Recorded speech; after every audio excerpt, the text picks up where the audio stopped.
Tom Farage.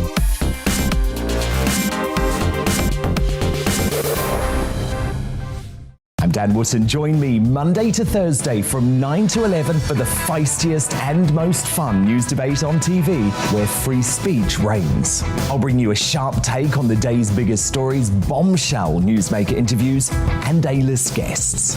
And I guarantee you, no spin, no bias, no censorship, and no reason to go to bed. That's Dan Wootton tonight, Monday to Thursdays from 9 on GB News.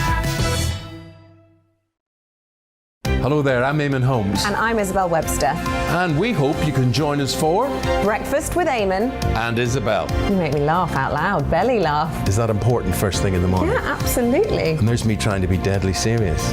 News is a serious business. Yeah, I have to rein you in sometimes. Well, it doesn't stop us laughing at it. It doesn't stop us having an opinion on what's going on. Yeah. And it certainly will not stop us reflecting what you think. Weekdays from 6 to 9:30 on GB News.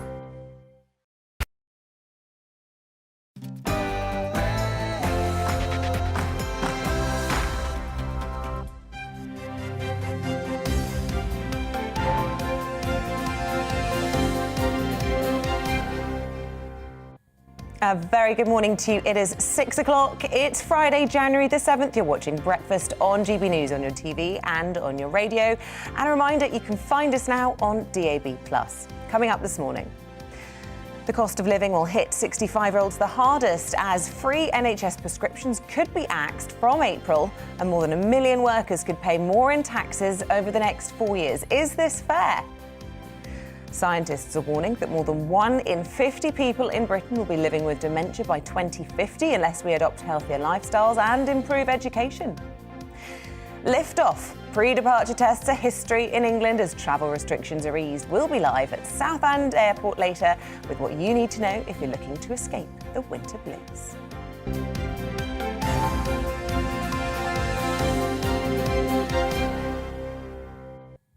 Hello there, thanks for joining me this morning. We're going to start by taking a look at your Friday morning front pages. Here is your Telegraph. It's reporting tax rises. More than 1 million people are set to be moved into a higher tax band, according to the paper. The Daily Express is focusing on the cost of living as well. For over 65s, it's revealed some could see their heating bills doubling. The Mirror reports Prince Andrew's in a rush to sell his £17 million ski chalet in order to pay for rising legal costs. It's the Times now. A second juror in the trial of Ghislaine Maxwell said they were a victim of abuse, raising more concerns about the validity of the verdict. Vandals cannot change British history. That's according to Boris Johnson, as his comments cover the front of the Daily Mail following the controversial Colston statue trial verdict this week. The Guardian's leading with the Tory peer Michelle Mone being secretly involved, they allege, in a PPE firm that she recommended to the government for a £200 million contract. The Sun's headline reads, Piers' troll arrested over death threats as a suspect is arrested following a 6-month investigation into online abuse against Piers Morgan. And finally, the Daily Star. I don't quite know what they've been putting on their shreddies this week. They're warning for astronauts after experts warn space travel damages eyesight. They're always on to something a little bit off the ball. Let's bring you right up to date then on the rest of the day's news. A second juror in the Ghislaine Maxwell trial, as I was just reporting, they've admitted to being sexually abused as a child. It follows claims earlier this week that the juror Scotty David shared his experiences of abuse during deliberation. A hearing on January the 19th will decide if Maxwell has to face a retrial. A human case of bird flu has been detected in the southwest of England. The UK Health Security Agency says the person got the infection from very close contact with a large number of infected birds. They're urging people not to touch sick or dead birds, but to say the risk to the wider public is very low. Labour's criticised the Prime Minister over his support for a plan backed by a Tory donor who helped to pay for the refurbishment of his Downing Street flat. The newly released WhatsApp messages show Boris Johnson discussing Lord Brownlow's Great Exhibition proposal while at the same time requesting financial help. Labour say it was corruption, plain and simple, if Lord Brownlow had access to senior ministers because he was footing the bill.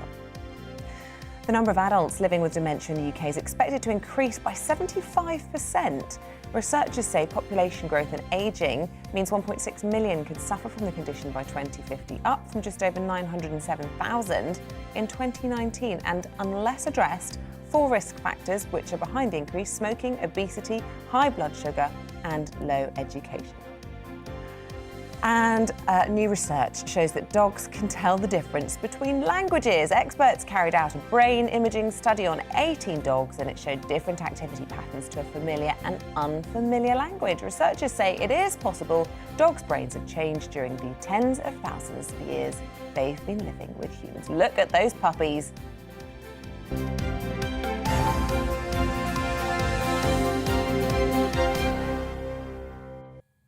Okay, it is 6:04. The top story this morning for us, and the government's reportedly planning to scrap free NHS prescriptions for over 60s from April, raising the age requirement to 66. It's likely to affect around 2.4 million people, costing them an additional £100 per year. This all comes as well, of course, as energy prices are set to rise in 2022, along with tax increases and higher prices more generally. Well, for more on this story, our national reporter Paul Hawkins joins me now. Paul, a very good morning to you. Good to see you. Look, this seems incredibly mean-spirited, and the timing of this, terrible. Yeah, the optics don't look good. A very good morning to you, Isabel. Essentially what the government is saying, they announced these plans last August. They then opened it to consultation. And effectively what they're saying is, of course, at the moment in England, for Scotland, Wales, Northern Ireland, you don't have to pay for your prescription. But in England, if you're over 60 or if you're a low earner or if you have certain medical conditions, you don't have to pay for your prescription. Now, the government said last August that it is opening a consultation on changing the rules. So if you are so essentially raising that age limit. So instead of getting free prescriptions when you're 60, you'd have to wait until you're 66. Now, the government says the reason it gave was that because of the rise in state pension to 66, it's created what they are calling a disconnect with age-based prescription exemptions. Now, their preference is to phase in these changes over a number of years. And they're also making the point that a lot of people in their 60s are now working, so they can pay for their prescriptions. Now, it would cost the government, or rather, it would save the government £300 million a year by 2027. That's according to figures from the Department for Health and Social Care. I did the maths roughly on that, £300 million. It's about just under 0.2% of the NHS budget for England. And as you say, the optics of it, coming at a time with rising taxes, rising national insurance contributions, rising inflation, the cost of energy bills soaring. So a very, very small amount of money, but coming at a very bad time.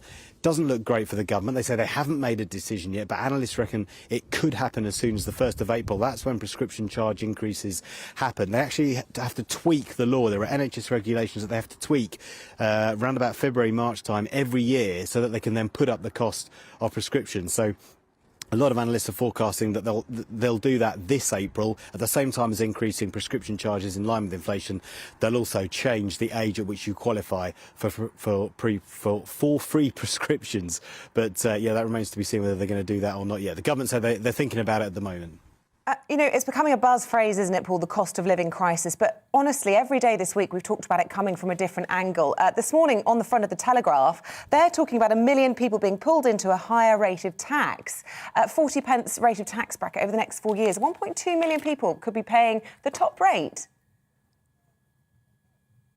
Yeah, this was announced last year in the budget, and essentially it's not a tax rise. The Chancellor could say he hasn't put taxes up, but what he does when he freezes the tax brackets, that is the rate at which you start to pay tax, and then at 40p you start to pay more tax, he's frozen them. So as wages go up, it pulls more people into paying tax. 1.5 million people from April will start to pay any sort of tax, income tax that is, at all, and then 1.2 million will start to pay at the higher rate of tax. So a lot of more people are going to be paying a lot more tax. Great for the government. They get more money so they can spend it on public services. Not so great if you're a low earner, if you're struggling to pay your household bills, if you're struggling to meet your council tax bills as well. They're set to rise. A lot of people are forecasting from May. So yeah, not great timing. The Lib Dems, Labour, they're calling for the government to look at this again. But that's what the plan is at the moment, and it'll come under a lot of scrutiny over the coming months. OK, Paul, I'm sure we'll be seeing you again throughout the programme. Thanks for that. Now, travel companies say holiday bookings are predicted to ramp up within weeks. Testing rules, of course, have been eased for entering England. Let's get the latest on this from our South East reporter, Ellie Costello. Very good morning to you, Ellie. You're at Southend Airport. How tantalising on this very cold January morning. Bet you wish you were jetting off somewhere warm. But if you were, it'd be easier than it's ever been, or in recent weeks anyway.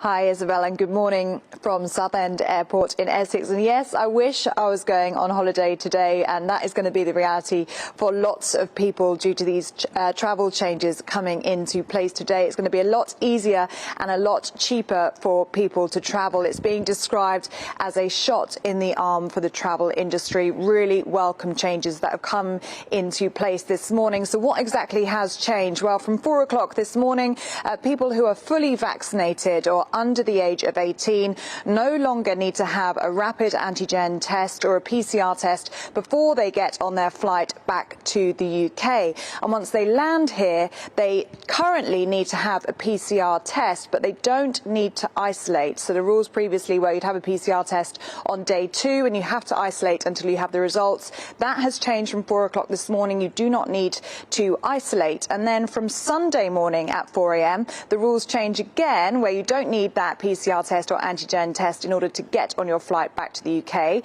And then you don't need a PCR test when you land. Instead, you just need a lateral flow. Now, you can't use the free NHS lateral flows. You do need to go through a private provider, but it should make things a lot cheaper and a lot easier for people that are travelling back to the UK, or indeed if you've got families coming to visit here. Now, this isn't the same for unvaccinated passengers.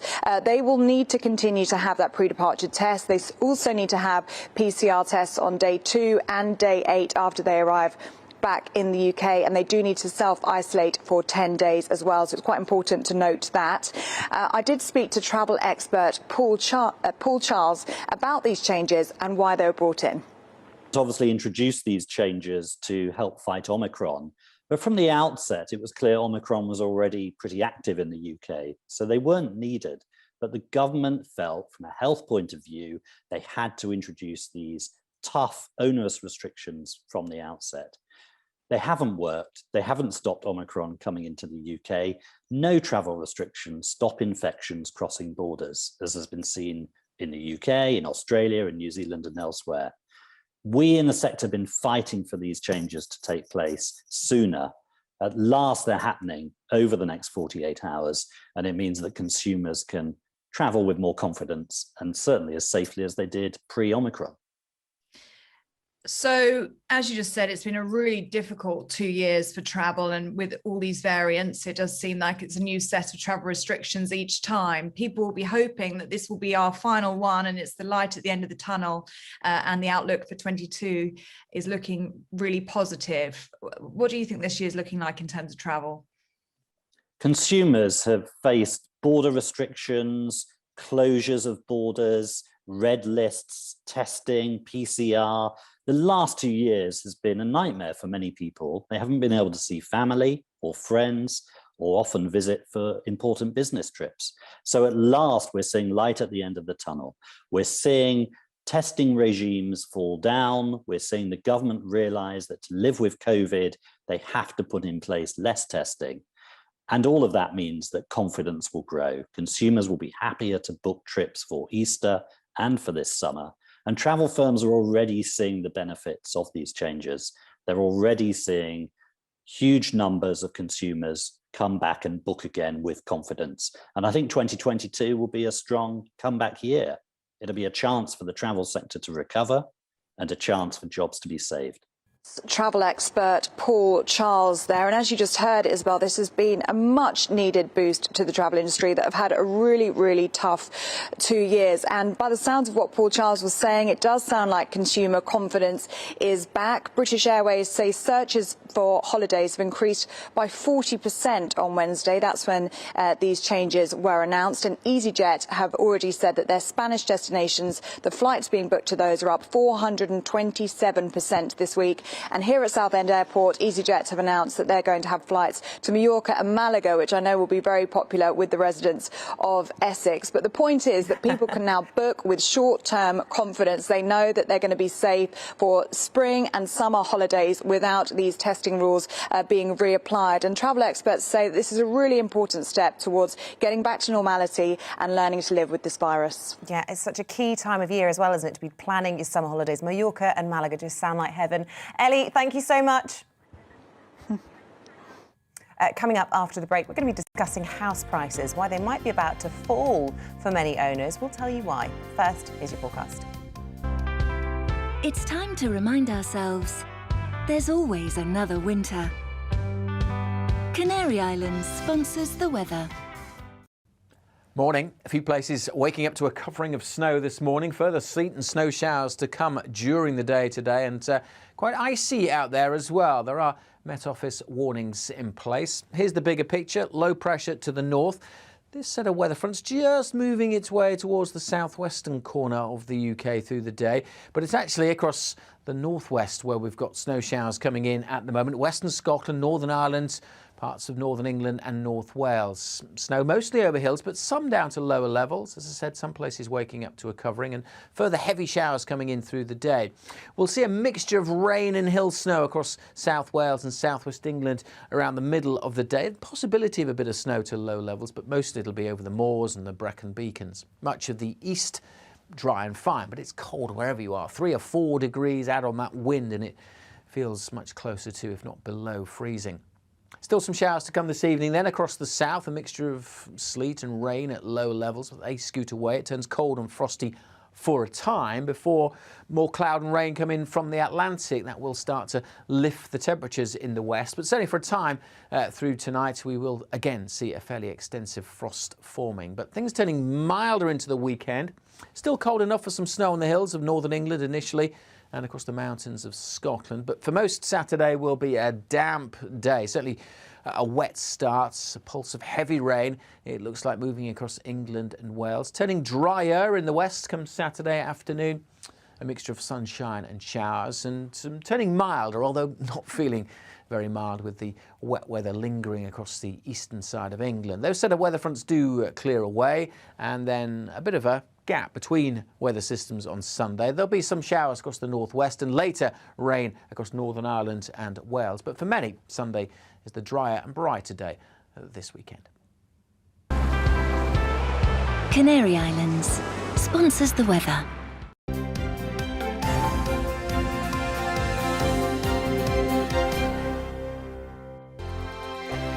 Hello there, I'm Eamonn. And I'm Isabel. And you're watching the GB News digital stream across the United Kingdom. And around the world.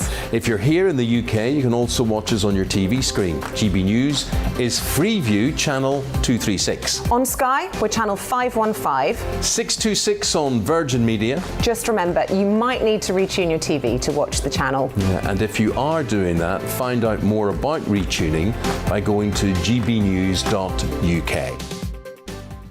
Join my show Farage, 7 p.m. till 8 p.m. Monday through Thursday, and there you will get opinion, analysis, debate, and I'll cover stories that nobody else dares to touch. And then for the last 15 minutes, talking pints. We're over a drink. We have a civilized conversation with someone.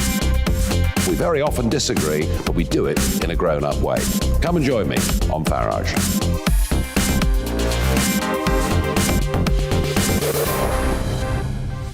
I'm Dan Wootton. Join me Monday to Thursday from 9 to 11 for the feistiest and most fun news debate on TV, where free speech reigns. I'll bring you a sharp take on the day's biggest stories, bombshell newsmaker interviews, and A-list guests.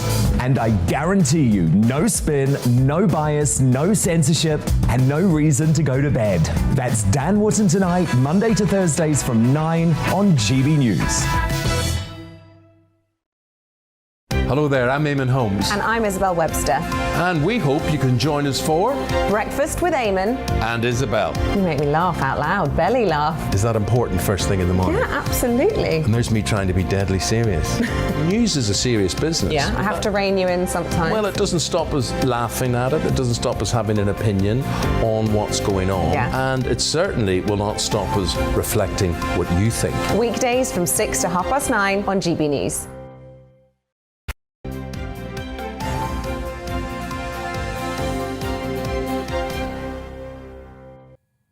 Welcome back. The time is 6:18. This is Breakfast on GB News. We're live on your TV and radio this morning. Up next, people are reportedly sleepwalking into purchasing houses that may soon plunge in value, according to the property website Zoopla.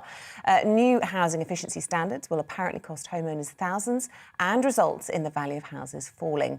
Well, our East of England reporter Amelia Harper went to St Albans High Street to ask people about current house prices. House prices are high around here, which is not great for the younger people that are all trying to buy houses. So as a result, local youngsters that are local are tending to move in areas that are slightly further out, which obviously boosts prices further out as well. My children probably can't afford to go into their own property at the moment. I think they're definitely too high, just ridiculously high. And I think especially for younger people, it's just so hard for them to get on the property ladder. And I just feel really sorry for them. So I just think it's really challenging. And even older people, we have friends who are our age and they're still in rented accommodation, and some of them just feel like they're just throwing money away at renting, but they cannot afford to buy their own property. We live in St Albans. We've lived here for about 18 months now, and we're looking to buy, but it's just far too expensive for us here. So it's about $500,000 for a two-bed house at the moment. It's really expensive. So I think, you know, we're going to have to either continue to rent or look elsewhere, which is quite sad because we like it here. We love it here, yeah. Well, I would say it's absolute madness. From the difference between up north to down south, depending on the counties, just crazy, really. Wherever you look to buy your first home, anyway. Crazy, crazy, crazy. That's the overriding sense from those voxes. Well, with us now is Oscar Redrop. He's a public affairs consultant at Hawthorne Advisors. Oscar, really good morning to you. You were just saying to me whilst those were playing, it'd be a good job if Boris Johnson or indeed the government got out and asked people about this, because actually hearing people's opinions on it, everybody feels quite strongly about this issue. No, absolutely. And the doorstepping that you're reporting doing and keeping that regular conversation going, keeping in touch with voters who ultimately put Boris Johnson in that seat, as I said to you off air, just feel like they've slightly lost touch and the government could do a bit of doorstepping themselves. Now, look, what we're seeing here is the net zero policy push from the government impact all areas of our lives, and I think disproportionately impact regular, ordinary people who just want to get a foot on the ladder here. You know, this green red tape, if you like, is coming into force in 2035. But that doesn't mean this isn't an issue now. Obviously, you know, in terms of the housing market, that is an absolutely problem today, tomorrow. But the real canary in the coal mine, if you like, is the rental market. In 2026, which, you know, we know how quickly time goes at the moment. You know, 4 years away. Absolutely going to fly by. And at that point, landlords that don't meet these efficiency upgrades are going to be fined up to £30,000, which is going to have a huge knock-on effect for young people like myself, of course. But also, I don't want to make this too generational. You know, I know tons of, you know, older people probably watching your show now who've had to take out equity release schemes because, you know, because of the cost of living, which we're now talking about. Yeah. And also, it's quite touching in a way, as a means to get their grandchildren, children on the housing market too. Yeah, so there's been lots of talk, hasn't there, certainly this week, about pressure on the government, and it was a pledge that Boris Johnson made during the whole Brexit debate about removing VAT on green energy. Yeah. Do you think you should be doing the same then in the housing market? So we're talking about things like insulation, because you talk about sleepwalking into this crisis, people not expecting these new costs on a property that they might have bought, which could bring them into, you know, a loss. Yeah. What sort of energy things are we talking about here? Well, look, insulation or glazing? Well, look, the housing, just to bring it back in terms of actually getting people on that housing market, regardless of the, you know, green efficiency, you know, double glazing, whatever it may be. For me, in many ways, that's a secondary issue. in terms of reaching net zero in the green agenda, we need to have I think, a braver conversation about the big players who aren't always playing ball, superpowers like India. We saw at COP26, some of the difficulties we had there. It shouldn't rest on the shoulders of regular people, and too much of our net zero chasing policy is, at the moment. The housing market is an ocean liner of a problem, and to turn it round, we need to be far more proactive, laser-like, build. There are strategic kind of brownfield sites all across the UK that we just don't use. And, for someone like me who would one day, and lots of people, not just young, as I said, who would like to get on the housing market, that's what we should be concentrating on at this time. And the alternative is people almost, you've been through this, sofa surfing, not being able to actually get bricks and mortar, whether it's through rental or buying. Yeah, well, I don't make too big a thing about it, but, there was a point, I had no family in London, zero family in London, working away, trying to make my way in London, and, sleeping in cars at points. It was sleeping in my office under the desk. I hope my previous employer isn't seeing this, because I'm not sure he knew I did that. Right, oh my gosh.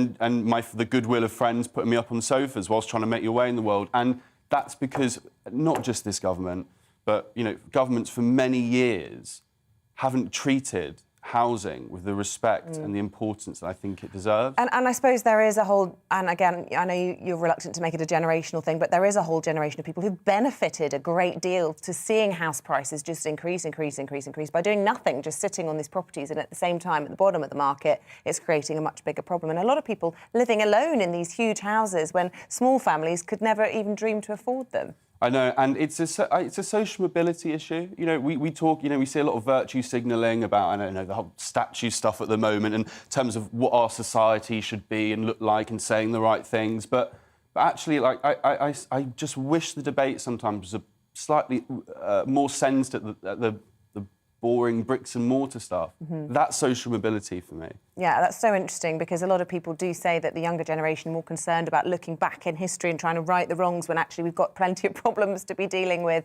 today. OK, so say you were in number 10, what would be your first way of attacking this? You'd be dropping those green levies? Well, absolutely. Absolutely. It's the last thing we need when met with the cost of living crisis that we're currently experiencing. The one thing I would say, and not to be too doom and gloom so early in the morning, and having worked in Parliament, I saw how impressed, actually, in terms of being brave and bold, a lot of MPs were with someone like Michael Gove, who is, that is now his brief.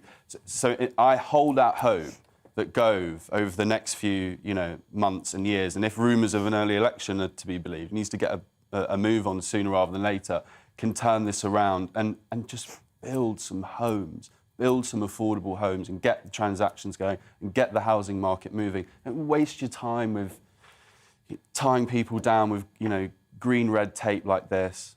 Yeah, and just lastly, you talk about the brownfield sites and build, but in places like central London, we've got tons and tons and tons and tons of flats that are standing empty and nobody can sell.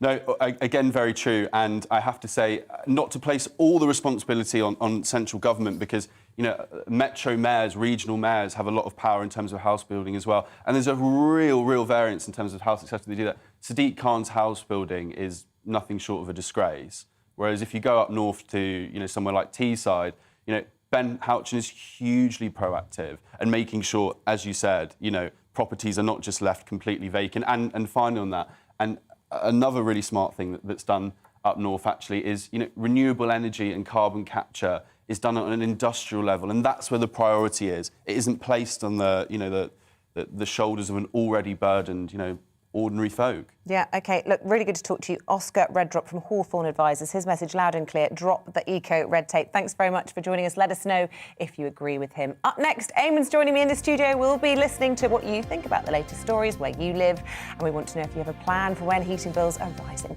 We'll be live on your doorstep in Crewe this morning to find out. See you in a moment.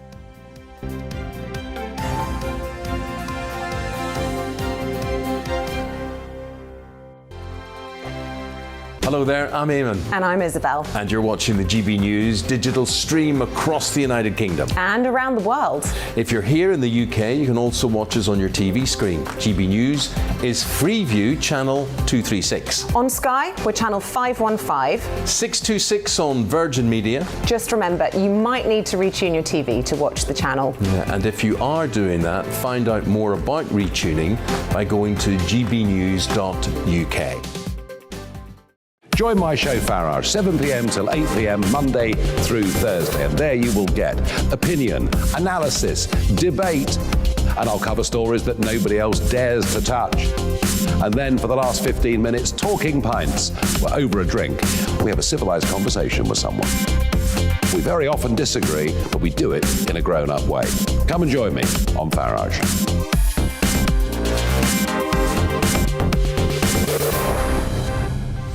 I'm Dan Wootton. Join me Monday to Thursday from 9 to 11 for the feistiest and most fun news debate on TV, where free speech reigns. I'll bring you a sharp take on the day's biggest stories, bombshell newsmaker interviews, and A-list guests.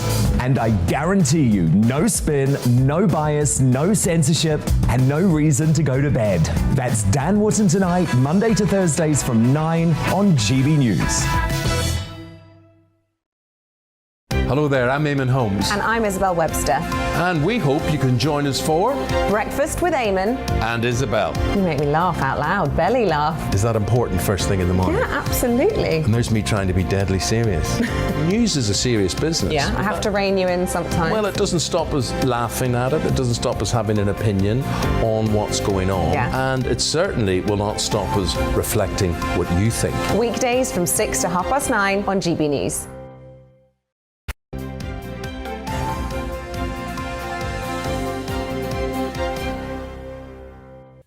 Hello, good morning, good to see you. It's 6:30 on this. It's a Friday, the 7th of January. Breakfast on GB News, on the telly and on your radio. Yeah, don't forget, you can now find us on DAB+. So if you're watching us before work or before the school run, don't forget you can bring us with you wherever you go on the radio as well. And this is fantastic because we are the only news show that does that, and it's paying dividends because record numbers tuning in to GB News this week. And from us to you, thank you very much indeed. It is such a privilege that you choose us as your breakfast news station of choice first thing in the morning. So thank you very much. Yeah, thank you. I add my voice to that too.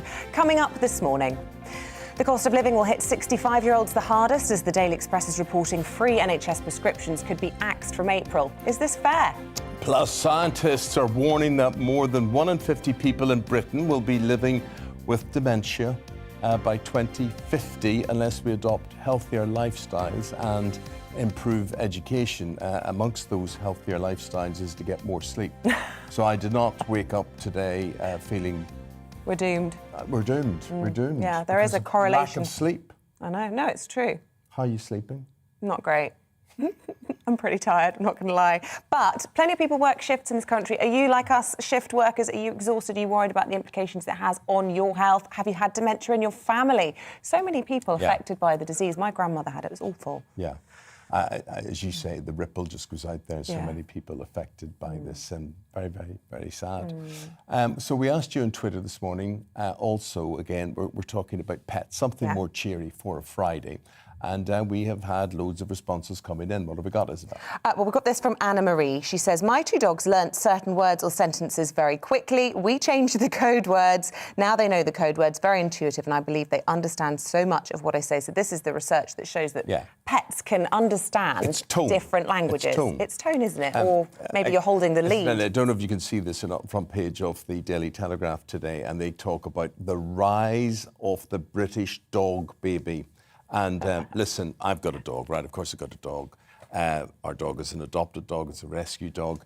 And I was always off the impression... Maggie. People that treat their dogs like humans. I mean, how silly is that? You know, getting them Christmas presents, giving them birthday parties. But that's Magdalene.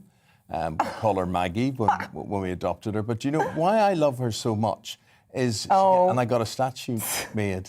You see, can you tell? Yeah, but tell the truth. You got a statue made because Ruthie wouldn't let you stuff her when she dies. Yes.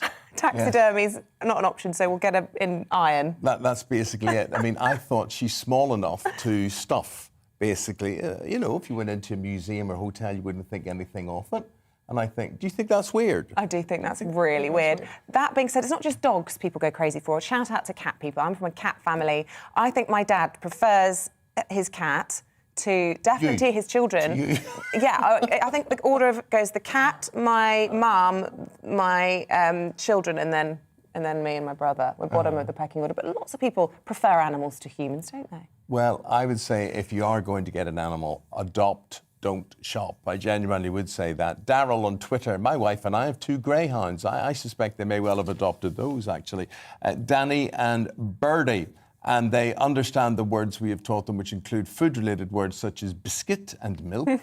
So there you are. They do understand what you say, or the tone of what you say, at least. So tell us about your animals. Send us pictures of your animals today, actually. You can tweet them at GB News. You can email them at gbviews at this is very long, gbviews@gbnews.uk. So we'd just like to see lots of pictures. I think it's easier on Twitter, actually, if you just send them to @GB News, and we'll give your send pet us your pics. a shout out today. So this is the rise of the dog baby. People treating animals as humans. Yeah, infantilising your pet. Have you been guilty of it? It's very easy to do if you love it very much. Anyway, let's turn our attention now to something a bit more serious. We've, of course, been talking a lot about Ghislaine Maxwell lately. She's highly disgraced, recently convicted. Well, there could be grounds for a retrial following claims that one of the jurors, and now a second juror, was sexually abused as a child. Now, this has raised questions over the process by which the jury was chosen, as Maxwell's lawyers prepare a motion arguing that she deserves that second hearing, and a settlement with her accuser remains an open option for Prince Andrew if a judge rules the case should go to trial. So, and also there's a number of court stories in the papers today, which we're going to be talking about later. The acquittal of the 4 statue topplers in Bristol. So many of you are aghast at that. How the heck did they get off with that? Not charged with criminal damage or breach of the peace or anything. So the evidence is all there on video, and the pictures are there as to what they did, but they were found not guilty. So your views on that also welcome. Let's cross to Seattle. Let's speak to trial lawyer in the Maxwell case and legal analyst Anne Bremner. Actually, you're not a trial lawyer in the Maxwell case. I just made that up. No. Okay. Thankfully, right? Come out the wrong way. Forgive me.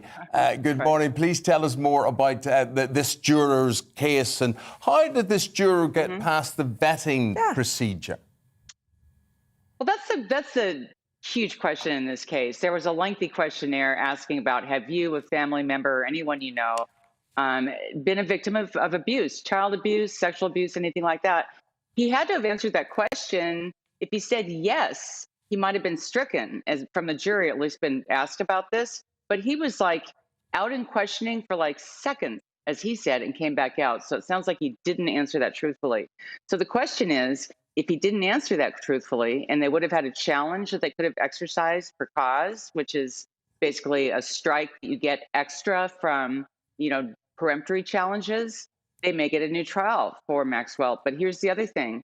He went into the jury room and used what's called extrinsic evidence, which is his experience as a victim, to educate the other jurors. When you have the non-disclosure in jury selection, and then the injection of your own extrinsic evidence, which might be a life experience, there's a presumption that that is prejudicial and there could be a new trial. That combination, not just the non-disclosure, but the combination. What strikes me, though, is why on earth jurors are talking after the event. This doesn't happen here in the UK, and it seems to completely undermine everything. And given the amount of money that's swirling around this case, the cynic in me starts to wonder whether or not, these jurors are being needled a little bit. Perhaps they're being encouraged to talk about what went on in the jury room because they could make some money out of it. Well, we saw that in the Michael Jackson case. I covered that case years ago, and the jurors were basically jetted out in private planes to the morning shows in the United States. It's not new. It's unfortunate. We have free press here, and they can talk. They have a First Amendment right. However, what has just happened here, it wasn't just one juror, remember, it was a second juror too that talked about these kinds of experiences in the jury room. It could undermine the whole system.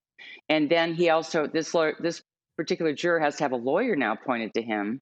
He's gotten his own lawyer. And here in the United States, he could actually be charged with perjury on lying about on the jury form, but also with other, criminal acts. It's not just some kind of civil penalty or throwing out the Maxwell verdict. He's got jeopardy as well. So many of your court cases are settled out of the courtroom. Prince Andrew, what's going to happen there next? Because settlement remains an option for him, does it not? I read that in your headlines. I read the Daily Mail and other UK publications out here in Seattle. It's late here. I know it's early there, but I try and stay up on top of these things. And I saw the headline was he could settle, maybe he should settle. He's trying to get dismissed on technicalities, things like that the Epstein settlement with Miss Roberts, her maiden name, would basically exonerate him. Well, the judge basically said, that dog won't hunt. That's exactly what he said in court. That he's trying to say they didn't serve me correctly. Well, that didn't work either. And so now he's basically going to try and throw everything he can at it, in my opinion. And if he can't get the case dismissed, he probably will need to settle. And I've heard that the Queen won't even use her purse to basically buttress his defense purse. This is a huge case civilly, and one that he has to answer to. Here's the thing: either he answers to it and it goes to trial, or he doesn't answer to it and he defaults and has to pay. And just give us a sense of what kind of money we're talking, because there are reports in the papers he's trying to sell his £17 million ski chalet to pay legal costs. Is that to his lawyers, or is that to perhaps Virginia Giuffre? I guess for United States lawyers it could be, but I think it's more for the latter. Interesting. And really appreciate your roundup there. Thank you very much indeed for speaking to us. And my pleasure. There. Thanks. Thank you very much indeed. Thank you. So, data used to influence the introduction of masks in England's classrooms is not conclusive and showed masks had, at best, a marginal effect in reducing the spread of COVID-19. A government review shows the research failed to find if masks had a significant effect in lowering transmission. All I would say is make your minds up, will you? Despite this, some scientists have said that the broader evidence of the use of masks remained strong. I mean, it seems obvious. It's bound to help in some way. Yeah, it's just the cost-benefit analysis, isn't it, is whether or not it takes away so much from the experience of kids, of learning, of social interaction, so many of the benefits that we know that go on in the classroom. Interestingly, kids have complained about an awful lot during the pandemic about the things they've hated at home, learning, using the screens, not being able to socialise, only being able to exercise half an hour, bubbles, all these things. One of the things that they haven't really kicked off about, face masks. They actually don't seem that bothered. We get upset about it as adults, but the youngsters have taken it all in their stride, it seems. But it would be a complete waste of time if it actually found to be no benefit at all to the youngsters. Yeah, there'd be a lot of angry people about that one as well. Fans of the Golden Globes will be disappointed this year, as the ceremony will be a private event and no longer live streamed. The decision comes after some A-listers refused to take part after an expose found no black members on the voting committees. The organisers, however, said the pandemic and a rise in COVID cases across America was the reason behind the change. One of Britain's largest and rarest birds of prey has been spotted in the UK for the first time since the early 20th century. It's a white-tailed eagle, also known as flying barn doors, because they have a 2-metre wingspan. It was photographed in Bodmin Moor in Cornwall on Wednesday. Right, let's get into the newspapers now. Let's see what they're reflecting. And here we've got Andrew Eamonn and Claire Muldoon to do just that. So, Andrew, Prince Andrew, we were just talking about him there, front page of the Mirror. And the headline, I've taken it, that says... Desperate Andrew in 17 million chalet sale. What's interesting about this, a couple of things here, Eamonn, is that this is actually quite an old story. He's had this on the market since September, but the Mirror's decided to pick it up to basically shine the spotlight on him. The judgment is expected about whether or not he can rely on that settlement agreement, which was revealed a few days ago. Yeah. And the judge was, in that case, saying he's going to let us know very, very soon. He raises a couple of issues. One is they're talking about the 17 million. They're saying he will need the money maybe for a settlement and also to pay his lawyers. Yeah. As you know, my background's as a lawyer, and always the lawyers are in the spotlight about how expensive they are. And we've had a couple of things on that sort of basis, that they're reporting in the Mirror that his legal fees are now about £2 million to talk about this. A similar figure, which is quoted for Meghan Markle a couple of days ago. And there's that classic cartoon which was done from the 17th century by J. Bright, you might recall, saying about litigation. We have litigation is depicted by a cow, and you have the plaintiff pulling the horns of the cow, and the defendant is pulling the tail, and you're having the lawyer milking the cow. Yeah. So it's always the lawyers getting the money. But that's the story on this one. He owed on the loan or the mortgage of this chalet for a long time. At 6.6 million, he still owes. And he actually owns this with Sarah Ferguson.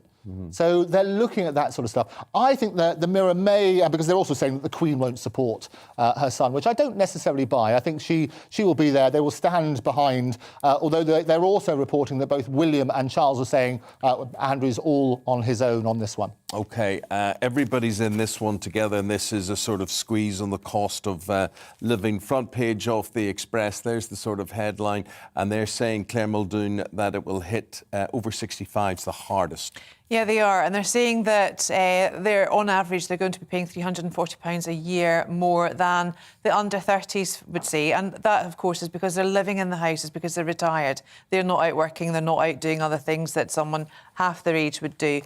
But there's another thing here. People over the age of 65 and over 70 actually live in less efficient housing because traditionally they've been in the houses all their lives, all their married lives, brought their children up. So these houses they're living in are not as efficient as the younger models, as the newer houses that are coming in. Now, this is twofold. The government want to increase national insurance contributions to inflate the Treasury. We are going to pay this. Everyone's going to pay it. But the squeeze of the over 65s, I think, is terribly unfair. Well, they're one sector, and people on low incomes are another sector, and maybe young people are another sector. Yeah. I'll say this about what's happening. I don't care what you earn, who you are, how much you have or don't have, it's going to hit all of us. It will, and it's hit all of us. And Octopus Energy CEO has said the cost of energy has increased, and they have actually had to pay £20 billion this year to get their energy. Now, that brings into the question, where is the energy sourced from? You know, where are they buying it from? They're buying it from Europe, they're buying it from Russia. Why? Because we don't have the infrastructure nor the ability, because we're now no longer a manufacturing industry. Well, a story we're going to do later is about the closure of a nuclear plant in Scotland. We're going to talk about that as well. And you just think, why are we closing stuff down when we just can't produce the stuff, and we're cutting off all these options? Well, we're playing by the rules. And I think that's the main story here. It's going to be a cost to all of us, right? Regardless of who, as you've quite rightly said, the over 65 bracket, but also those in low incomes. And Prime Minister Johnson has come out and said, instead of one of the issues that Labour have come out and said, look, let's cut the VAT on that. Prime Minister said that's not the answer, because that then would cut it for everybody. We need to focus on those who do need the help, i.e. those who will be income squeezed and who have got the choice of to eat or to heat.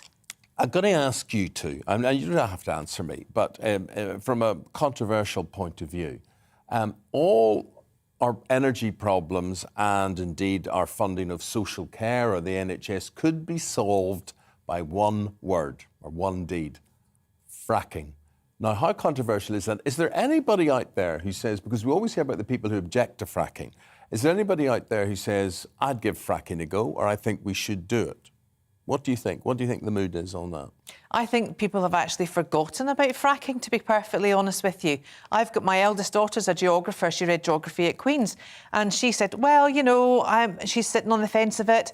I think we need to look to the evidence that we have and the areas in which this country have actually done the fracking, to see what energy supply there was released, to see if it was efficient. But I think we're a long way off. But the income generated for the country and all our woes, from potholes, as I say, through to social care, just one to consider. It is interesting, and it's such a polarising word as well, isn't it? Even fracking by its very nature. Because you're going to get lots of the environmentalists, lots of people will say the damage that it causes as a result, and we're talking about just out of COP26 and so on and so forth.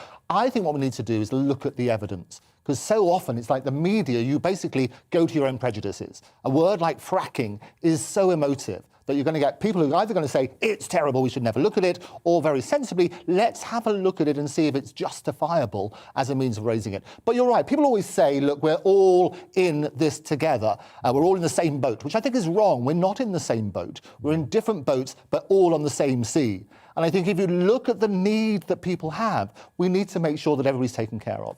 Right. Now we're going to talk about how the Conservative Party, how Boris Johnson takes care of himself.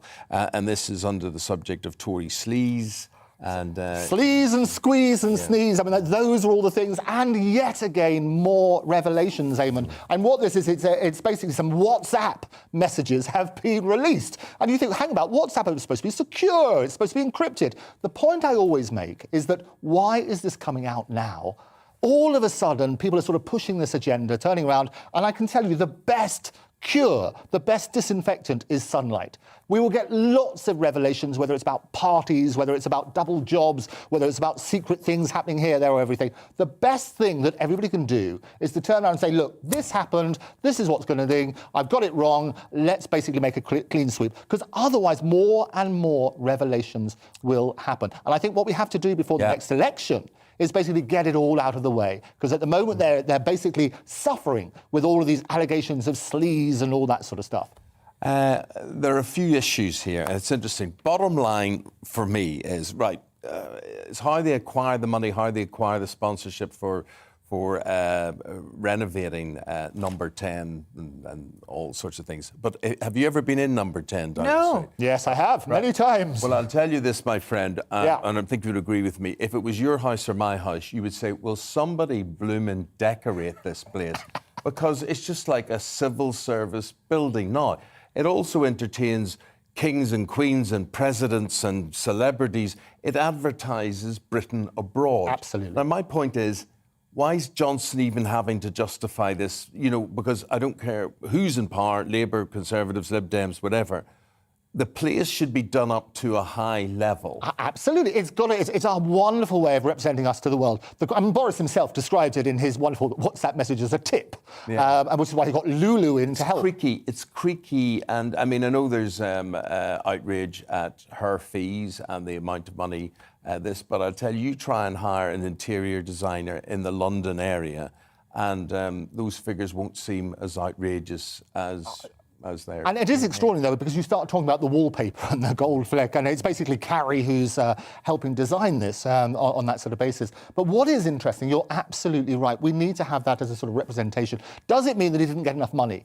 The thing is not about the money that it costs, it's about all of a sudden these revelations. Yes, how he got it. How he got it. What rules he breached on this. And this comes down to trust, Claire, because it does. It's his reputation. People look at him and they think, this man tells fibs. Well, absolutely, and it's controlled behaviour is behaviour that happens on and on and on from our Prime Minister at the moment, and everything that's coming out, and yet he keeps denying it, overtly denying it. Do you have an issue about the place being done up?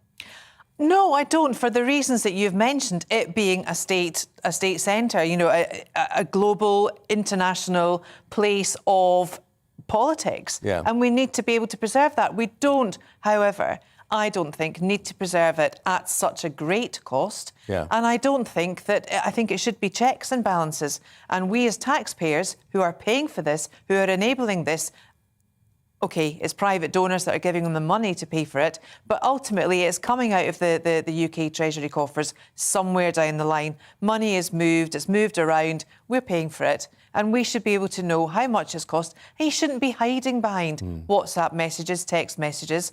Okay. I want clarity, I want things to be clear, I want to know.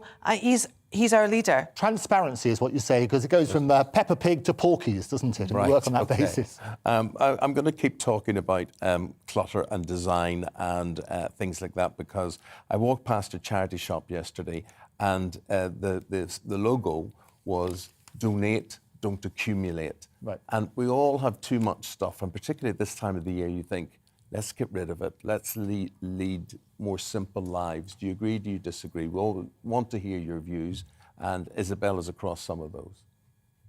Yeah, you want to hear your views. So we've got Bradley Harris out on the doorstep for us. Very good morning to you, Bradley. Where are you this morning? What are they saying about the big issues?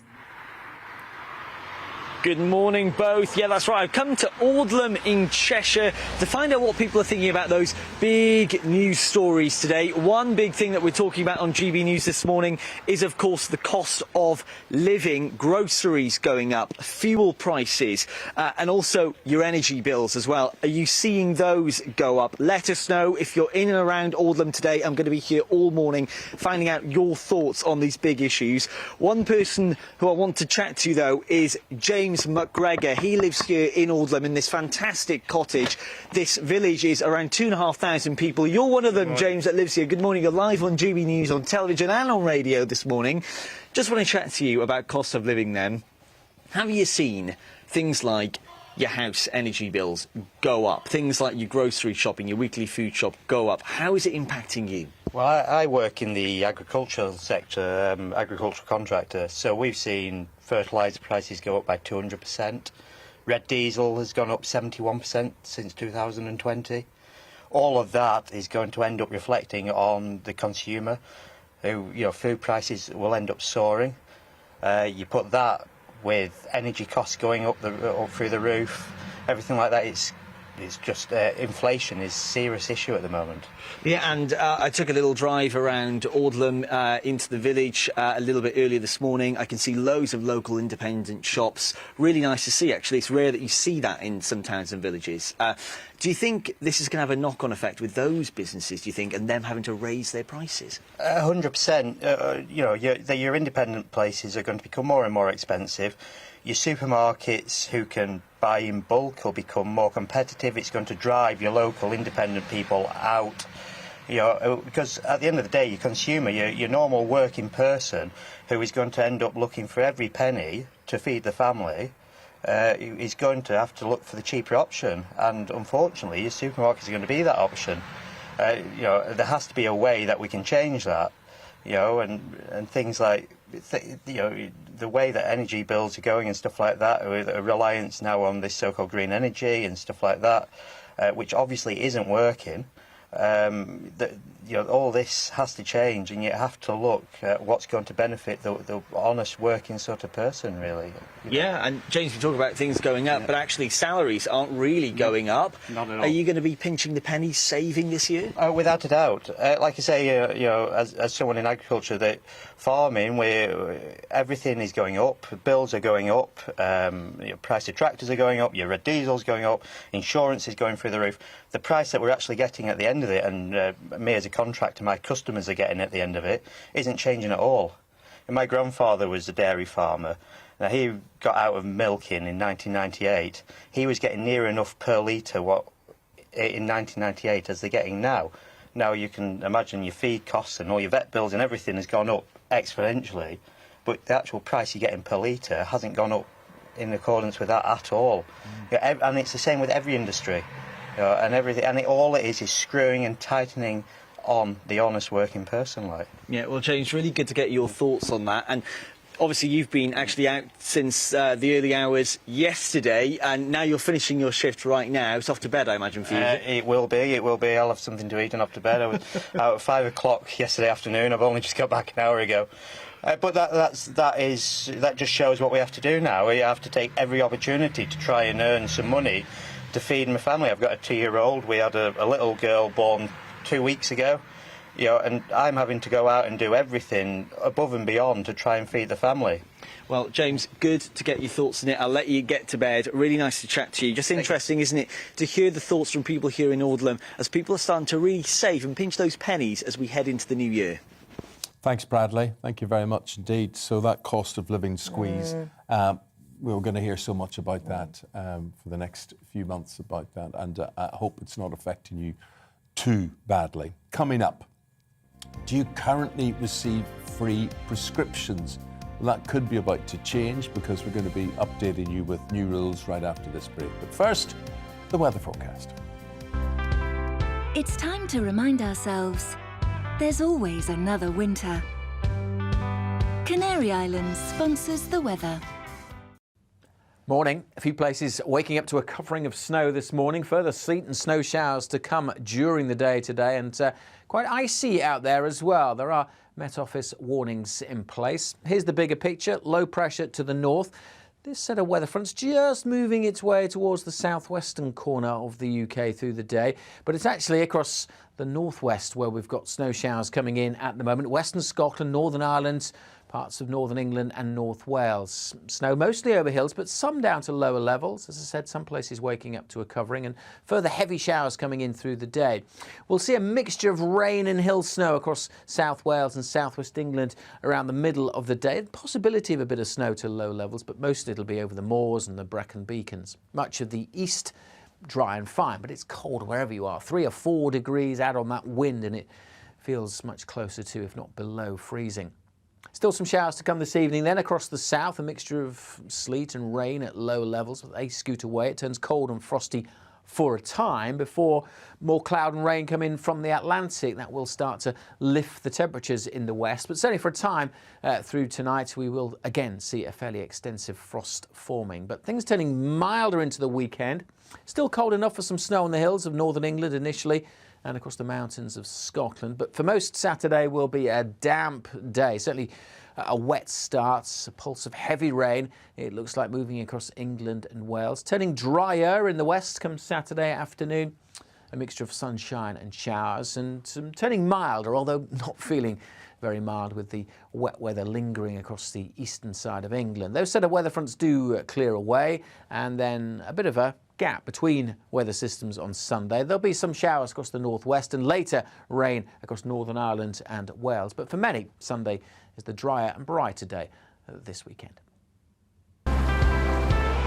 Canary Islands sponsors the weather.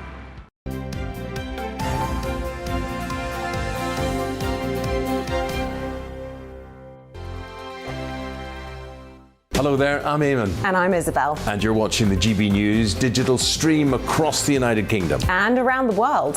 If you're here in the UK, you can also watch us on your TV screen. GB News is Freeview channel 236. On Sky, we're channel 515. 626 on Virgin Media. Just remember, you might need to retune your TV to watch the channel. Yeah, and if you are doing that, find out more about retuning by going to gbnews.uk.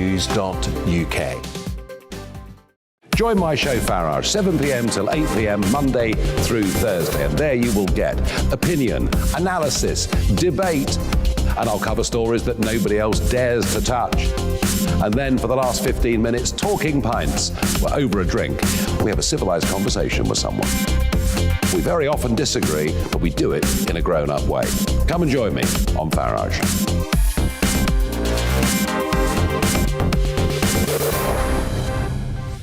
I'm Dan Wootton. Join me Monday to Thursday from 9 to 11 for the feistiest and most fun news debate on TV, where free speech reigns. I'll bring you a sharp take on the day's biggest stories, bombshell newsmaker interviews, and A-list guests. And I guarantee you, no spin, no bias, no censorship, and no reason to go to bed. That's Dan Wootton Tonight, Monday to Thursdays from 9 on GB News.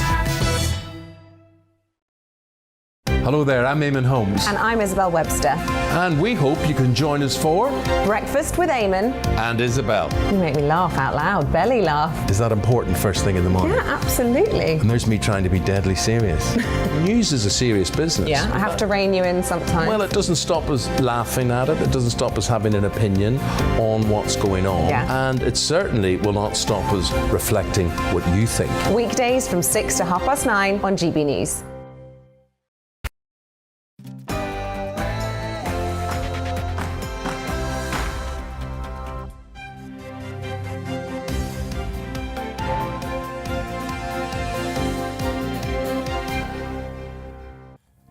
Good morning to you. It's 2 minutes past 7. It's Friday, January the 7th. This is Breakfast on GB News, on your TV and on your radio. We're on DAB Plus as well, so whether you're heading out to work or you're on the school run, you can take us with you wherever you go. And of course, we'll be there on the telly when you come back from the school run as well. Indeed. Coming up this morning, the cost of living will hit 65-year-olds the hardest as free NHS prescriptions could be axed from April, and more than 1 million workers could pay more in taxes over the next 4 years. Boots on the ground. The army's called in to help hospitals amid growing staff shortages. Scientists are warning that more than 1 in 50 people in Britain will be living with dementia by 2050 unless we adopt healthier lifestyles and improve education.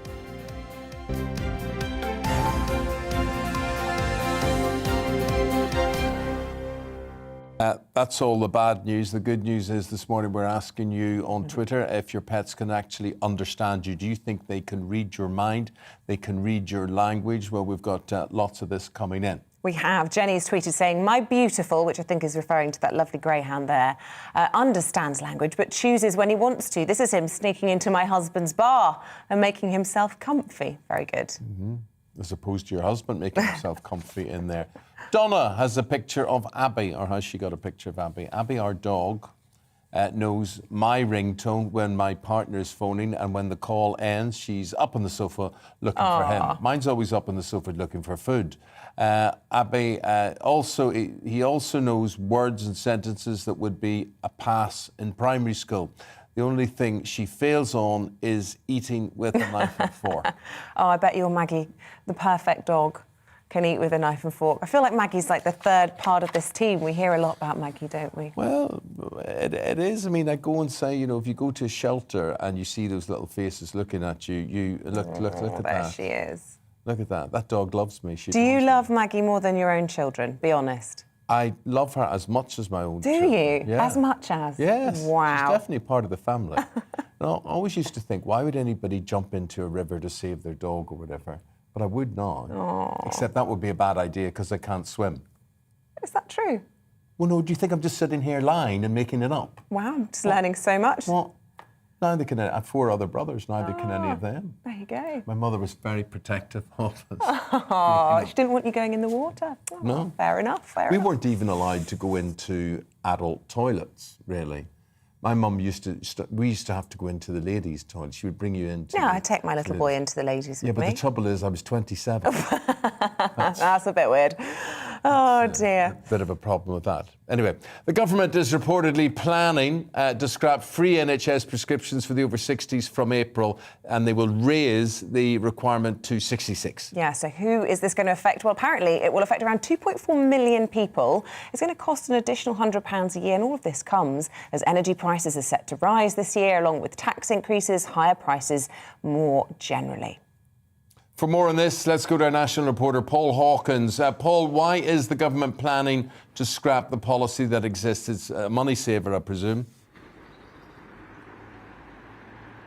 You're absolutely right, yeah. Good morning, Eamonn. Good morning, Isabel. Yeah, it could raise £300 million if that age at which you pay prescriptions is taken up to 66 from 60 at the moment. The government says the rise in state pension to 66 has created a disconnect with age-based prescription exemptions, and their preference is to phase in these changes over a number of years. They put it out for consultation last autumn. It then came back. That consultation closed.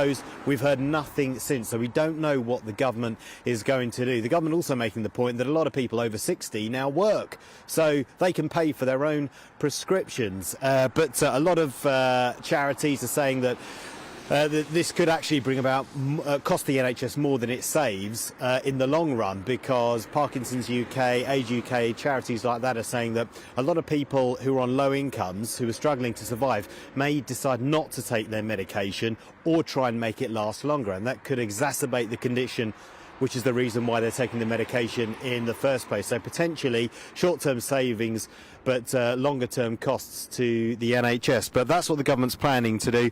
It reckons, as I say, that they could raise £300 million for the Treasury. That's about just under 0.2% of the NHS budget for England. So very small amounts of money. Looking at the front page of the Telegraph, 1 million people to be pulled into the higher rate of tax as well. So, you know, a lot of households are already feeling the pinch, but all these other workers are moving into what is the 40p rate of tax bracket. So it's a cash grab from HMRC, really.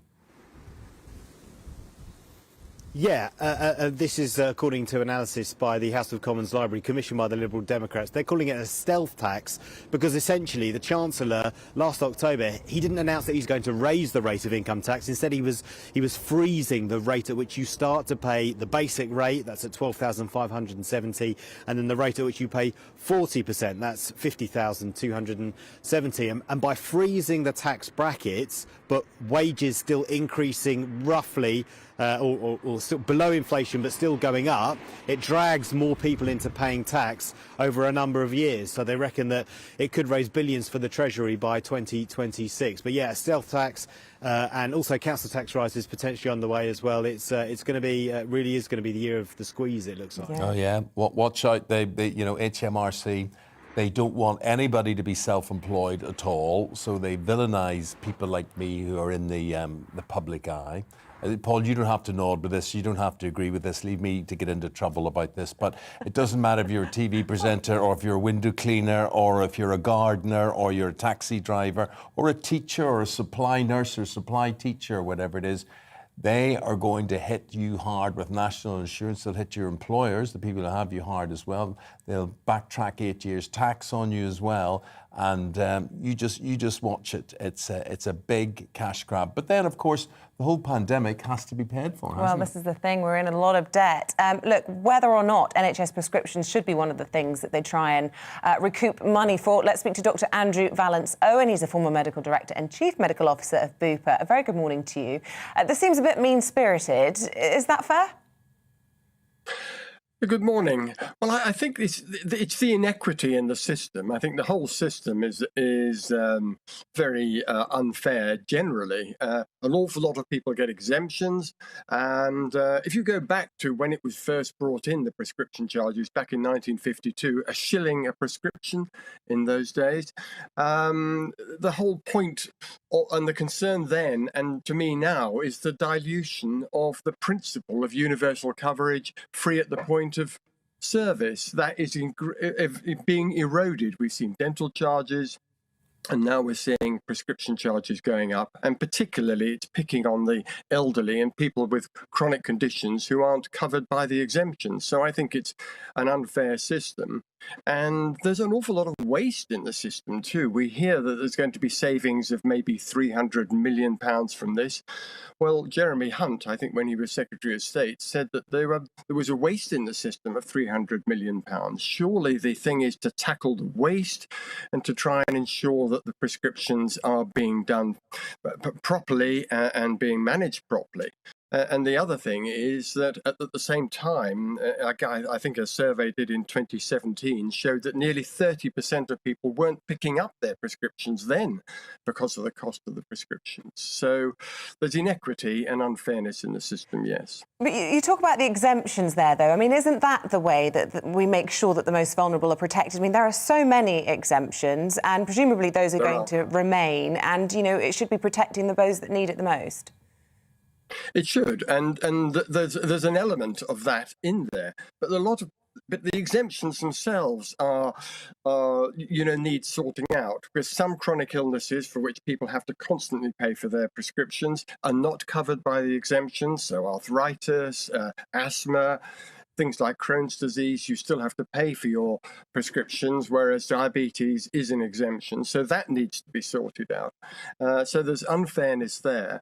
And I just think the savings being made, just the administration of the scheme itself, the costs of running it with all these exemptions is very high. It's like the old argument about the dog license. The reason they eventually took the dog license out because it was costing more to administer than it was than the money being raised. So, I think there are a lot of things we should be looking at with prescription charges. But as you're right, this is going to be another hit for people in their early 60s at a time when national insurance is going up, which is going to hit them as well, and all the other things that Eamonn was just talking about. Well, Doctor, I just want to tell you something which was a bit ridiculous. Last year, I get cold sores quite regularly on my lips, and so I'm often in the chemist, buying an ointment to put on there. But anyway, so I pick up something at 45p or whatever, and I pay for it. And the person behind the counter says, would you like to claim this back on the minor conditions policy or whatever? This is in Northern Ireland, but I remember the word minor being used. And it was actually said, sorry, what? And they said, yes, you can claim your money back. So I paid my money, and then I would have to fill in a form, and then they would give me the 45p back again. And I just went, sometimes there has to be personal responsibility on these things. And sometimes, okay, I'm saying, 45p, it doesn't make a difference in my life. It might make a difference in some other people's lives. But I thought it a strange policy to cost the NHS more money with something I'm quite prepared to pay for myself. Yeah, well, 2 points there. Firstly, you're right to pick out. Firstly, Northern Ireland, Scotland and Wales don't actually charge for prescriptions anymore. In the last few years, they've stopped charging at all for prescriptions. But I think your point about paying, one thing people should always do is ask, actually, is it going to be cheaper for me to pay for this tablet rather than to get it on the prescription? Because of course prescriptions are already costing £9 or something like that, just over £9. Many of the tablets that you can get actually cost less than that, and people are still being prescribed for analgesics, for painkillers, which would be better, you'd be cheaper buying it off the counter actually. So always check. Before we go, Dr. Andrew Vallance-Owen, I just want to ask you about the news this morning. 200 soldiers, 200 boots on the ground in army uniforms across the capital and hospitals as the NHS is being quite clearly overwhelmed. 40 of them are army medics, the rest of them just trying to help alleviate what is quite frankly a crisis. Should people be reassured by this, or do you think it's an alarming development? I think people should be reassured that we've had the sense to bring the army in. We saw during the crisis last year or earlier this year, last year now, of course, that the Nightingale hospitals were almost built and staffed by the army, and they did a brilliant job. They didn't have to be used much in the end. So I think I'm reassured by the fact that it is recognised that we need to bring the army in. I'm less reassured by the fact that we are having to do that. I just would always argue and say to people, please get your boosters, do all the things, keep your masks on. There's huge amount of Omicron in London. It's highly infective. I think we're all getting to know people who have been to places and become infected. So stick to the rules and let's get those boosters in. Yeah, I suppose it's a warning as well. Epicentre moving northwest. This is what's happening in London. Could be happening somewhere soon. Dr. Andrew Vallance-Owen there. Yeah, former medical director and chief medical officer of Bupa, with the time just after 7:15. Let's bring you up to date with the news. A second juror in the Ghislaine Maxwell trial has reportedly claimed to have been sexually abused as a child. It follows reports earlier this week that the juror Scotty David shared his experiences of abuse during deliberation, a rule that is not permissible. A hearing on January the 19th will decide if Maxwell will face a retrial. Labour has criticised the Prime Minister over his support for a plan backed by a Tory donor who helped pay for his Downing Street flat refurbishment. Newly released WhatsApp messages show Boris Johnson discussing Lord Brownlow's Great Exhibition proposal, while at the same time requesting his financial help. The number of adults living with dementia in the UK is expected to increase by 75%. Researchers say population growth and ageing means 1.6 million people could suffer from the condition by 2050. Unless addressed, 4 risk factors will be behind the increase. They are smoking, obesity, high blood sugar and low education. Australia's Home Affairs Minister says Novak Djokovic is not being held captive and is free to leave the country at any time. It comes as fans of the tennis star continue to protest over his detention in a quarantine hotel. He's awaiting the outcome of an appeal with the authorities over a COVID-19 medical exemption. New research shows that dogs can tell the difference between languages. Experts carried out a brain imaging study on 18 dogs. It showed different activity patterns to a familiar and unfamiliar language. Researchers say it's possible dogs' brains have changed during the tens of thousands of years that they've been our best friends.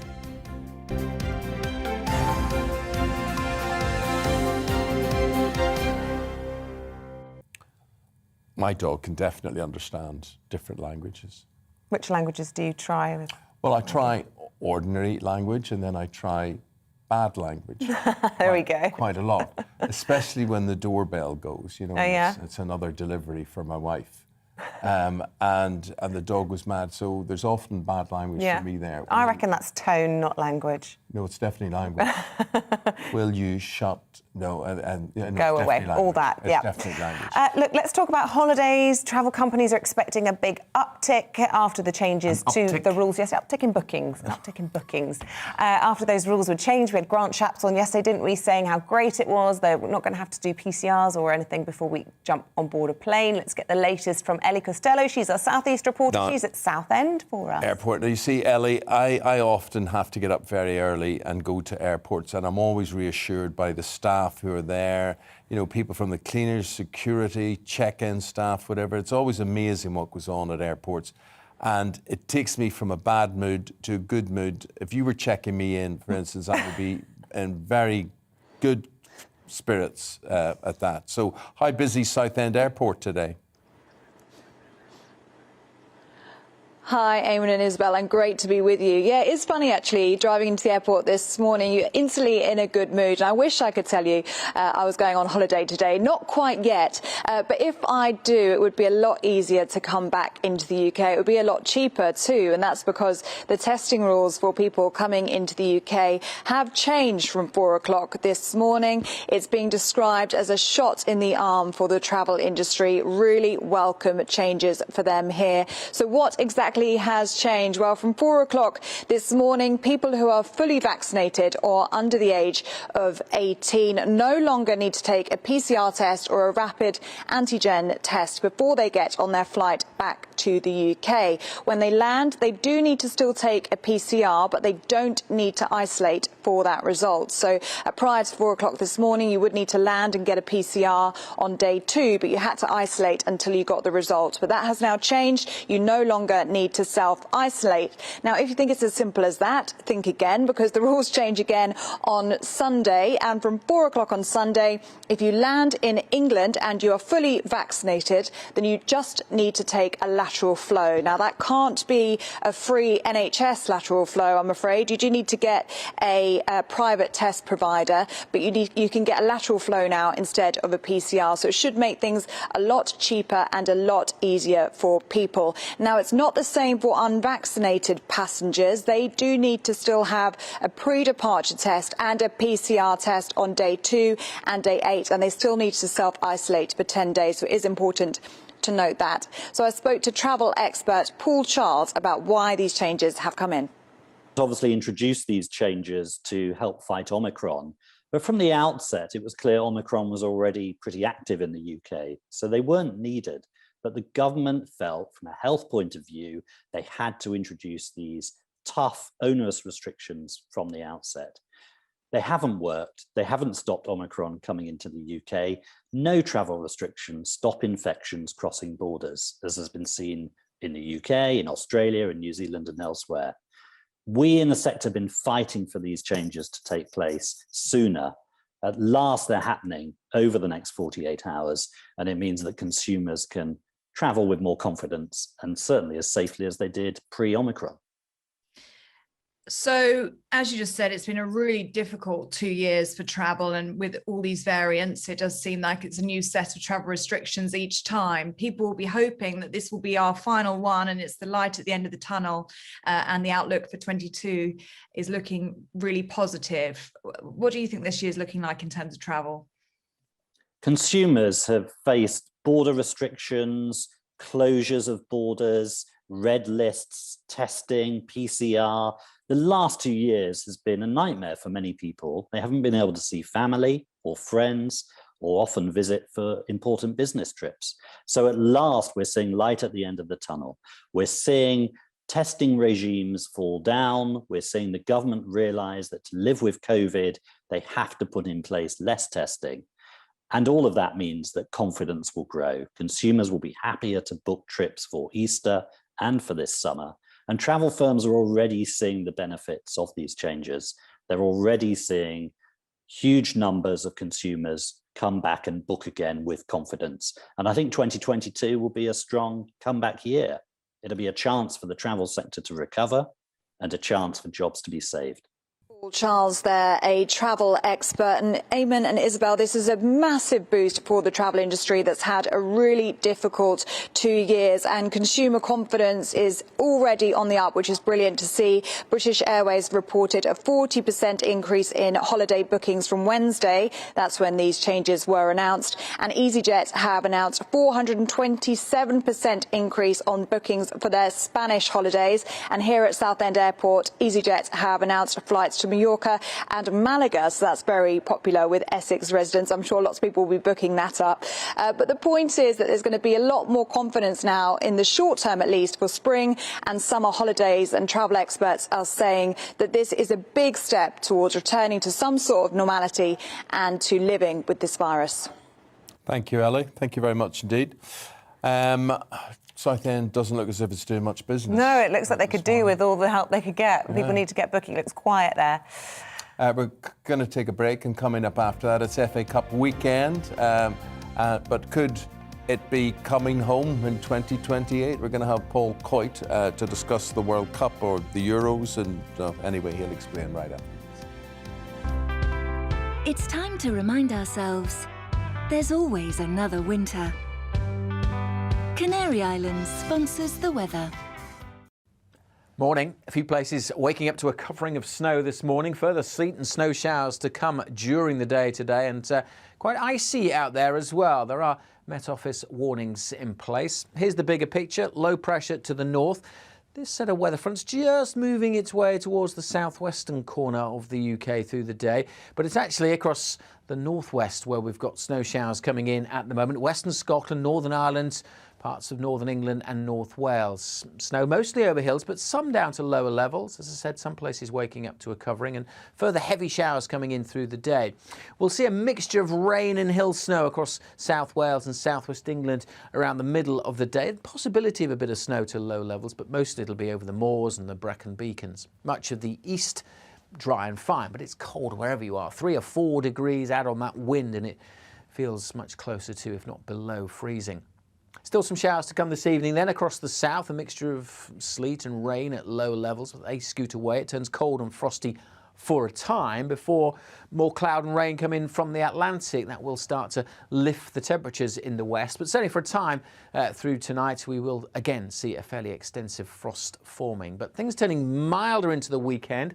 Still cold enough for some snow on the hills of northern England initially, and across the mountains of Scotland. But for most, Saturday will be a damp day. Certainly a wet start, a pulse of heavy rain. It looks like moving across England and Wales. Turning drier in the west come Saturday afternoon. A mixture of sunshine and showers, and turning milder, although not feeling very mild, with the wet weather lingering across the eastern side of England. Those set of weather fronts do clear away, and then a bit of a gap between weather systems on Sunday. There'll be some showers across the northwest and later rain across Northern Ireland and Wales. But for many, Sunday is the drier and brighter day this weekend. Canary Islands sponsors the weather.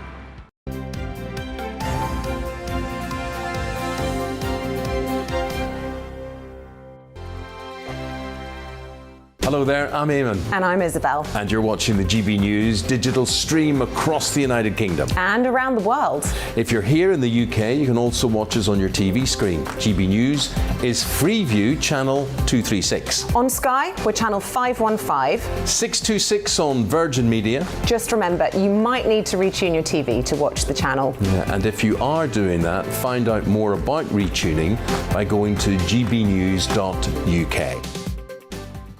Join my show Farage, 7 p.m. till 8 p.m. Monday through Thursday, and there you will get opinion, analysis, debate, and I'll cover stories that nobody else dares to touch. And then for the last 15 minutes, talking pints. We're over a drink. We have a civilized conversation with someone. We very often disagree, but we do it in a grown-up way. Come and join me on Farage.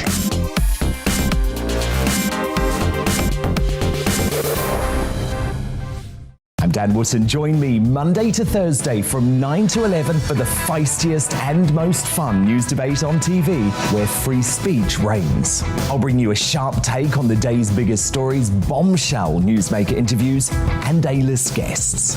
And I guarantee you, no spin, no bias, no censorship, and no reason to go to bed. That's Dan Wootton Tonight, Monday to Thursdays from 9 on GB News. Hello there, I'm Eamonn Holmes. And I'm Isabel Webster. And we hope you can join us for Breakfast with Eamonn and Isabel. You make me laugh out loud, belly laugh. Is that important first thing in the morning? Yeah, absolutely. And there's me trying to be deadly serious.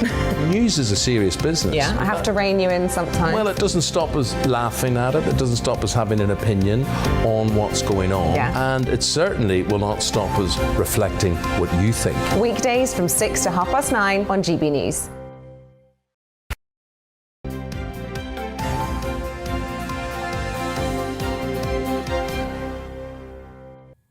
Coming up to 7:30, this is Breakfast on GB News on telly and radio. We get into sport now with Paul Coit going through the stories that are making the back pages. We're going to start with an FA bid to host the World Cup in 2030, but they have been sort of warned off this. They have been warned off. I think, really, there's more chance of us winning the Eurovision Song Contest than actually winning a World Cup. You know, because the bidding, we know what the bidding's been like in the past, when it was 2010 and Prince William was involved and David Beckham. And then, of course, FIFA, it was all getting a bit dodgy, wasn't it? And then Russia got one and Qatar, of course, where it's going to be at the end of the year. So we're still going for it, but this time it's not just England. This is going to be a home nations with Ireland. Yeah. So it's been advised, and who has advised this, I'm not really sure, but it's been a tip the wink. It's probably not a good idea. It's going to go elsewhere, you know, which is probably what we'd hear every time we go for it. So they're saying that possibly Spain are a better bet than Portugal. See, Spain had it in '82. Portugal had the Euros. The last time the World Cup was here, it was, of course, 1966. So we're looking at a huge amount of time. But apparently they don't fancy it. It's nothing to do with the crowd trouble that happened at the Euros final. They said that's fine. But it's advised that we go for the Euros in 2028 instead. That's Talking about not fancying it, all over the back pages is Cristiano Ronaldo. Bossy boots is the headlines there. But basically, this is what it's all about. Get the right boss or I'm off, he's basically saying. So what do you make of this? Well, I think it's a bit rich to be able to say that. Yeah. For any player to be able to say, well, if you don't have the right boss, then I'm going to go elsewhere. I mean, Cristiano, what is he, 58 now? He's been playing for a while, so I don't know where he's going to go straight after that. He's as fit as a fiddle. I mean, there is this dilemma. Yeah, yeah. He's obviously calling the shots now. He's created a bit of imbalance, whatever, but there's no denying he is an absolutely superb athlete and goal scorer. And maybe he has the right to say that. I still don't really buy that. I think if there's a player, I don't think they have the right to be able to say, this is the manager I want, because a player's career is only a certain amount of time. And it's about a boss. I think it's really important if you've got a boss that's in charge that actually is the boss, that actually runs the club and runs the team. Yeah, if he wants to pick the manager, why doesn't he just go and be a manager Well, there's your himself? answer. I mean, maybe, Well, I mean, it was when he was with Portugal. You know, he said he had such a hand in that. Even when he was injured, when they won the Euros, he was standing on the line. It was like he was the one that was the manager. It's like, well, I was thinking the same thing. Why don't you just go into management and be sure a he player will. manager, and it probably will happen. There was, but I don't there was think that time where he United- undermined Solskjaer, where Solskjaer was sitting on the bench, and it was Cristiano who's at the touchline shouting at That's right. other United players. And But of whatever. course, as far as they were concerned, that was all okay. It was all very friendly. But I wonder what it was like behind the scenes. Yeah. Well, behind the scenes, we were talking about that yesterday. There is a fracture there, and this may give us another insight into that as to. Obviously, Cristiano, things are not to his liking, but has he earned the right to call the shots? Let us know what you think about that one.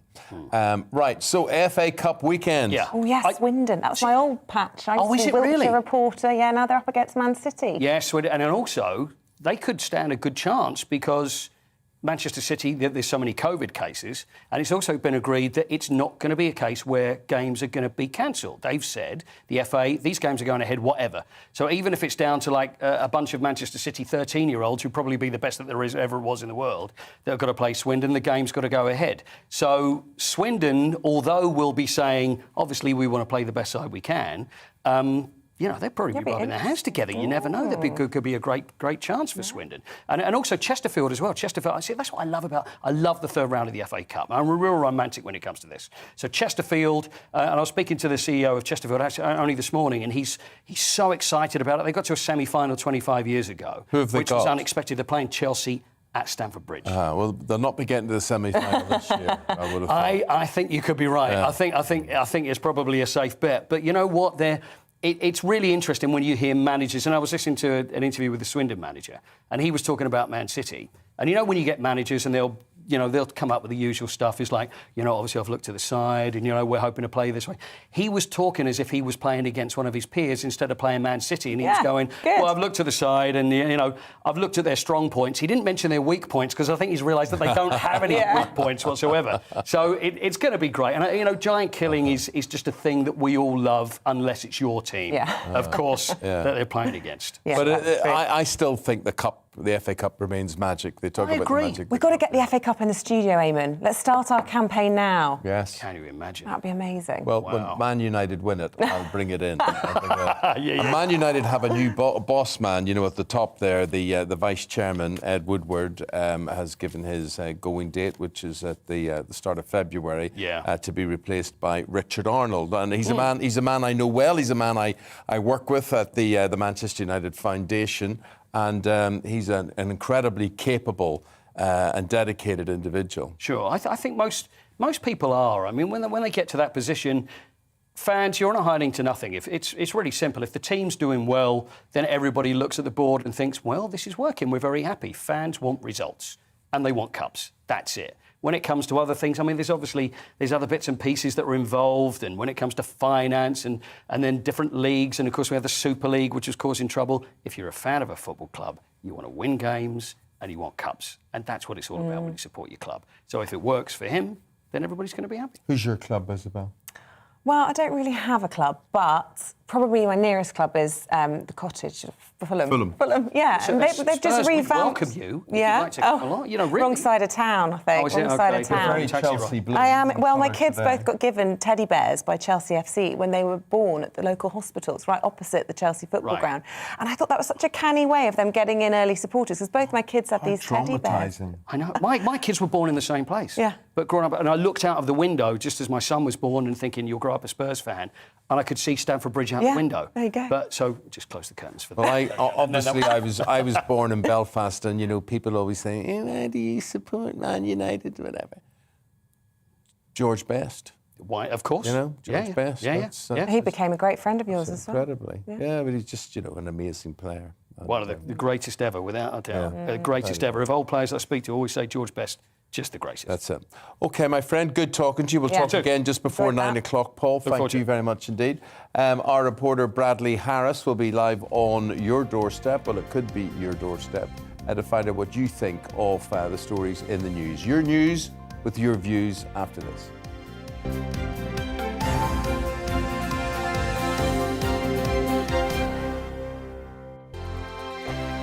Hello there, I'm Eamonn. And I'm Isabel. And you're watching the GB News digital stream across the United Kingdom. And around the world.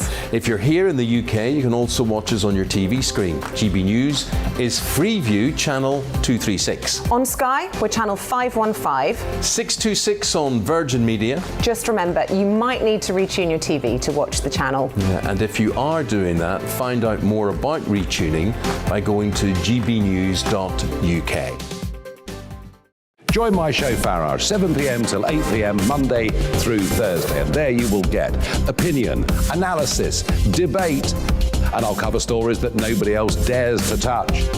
And then for the last 15 minutes, talking pints. Well, over a drink, we have a civilized conversation with someone. We very often disagree, but we do it in a grown-up way. Come and join me on Farage.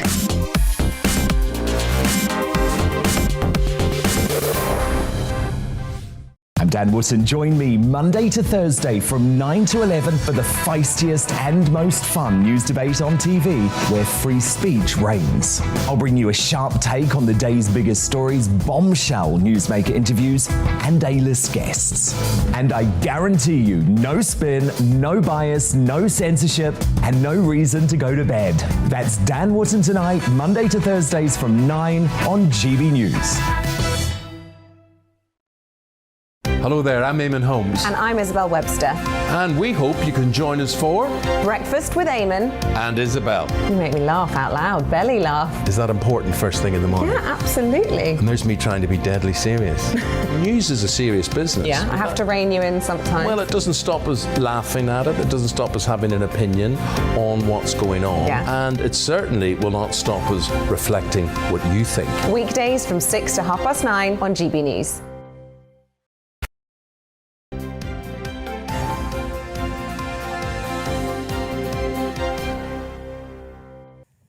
Friday morning, a very good morning to you, wherever you're watching or listening. This is Breakfast on GB News with Eamonn and Isabel. Yeah, we're live this morning on your TV and on your radio.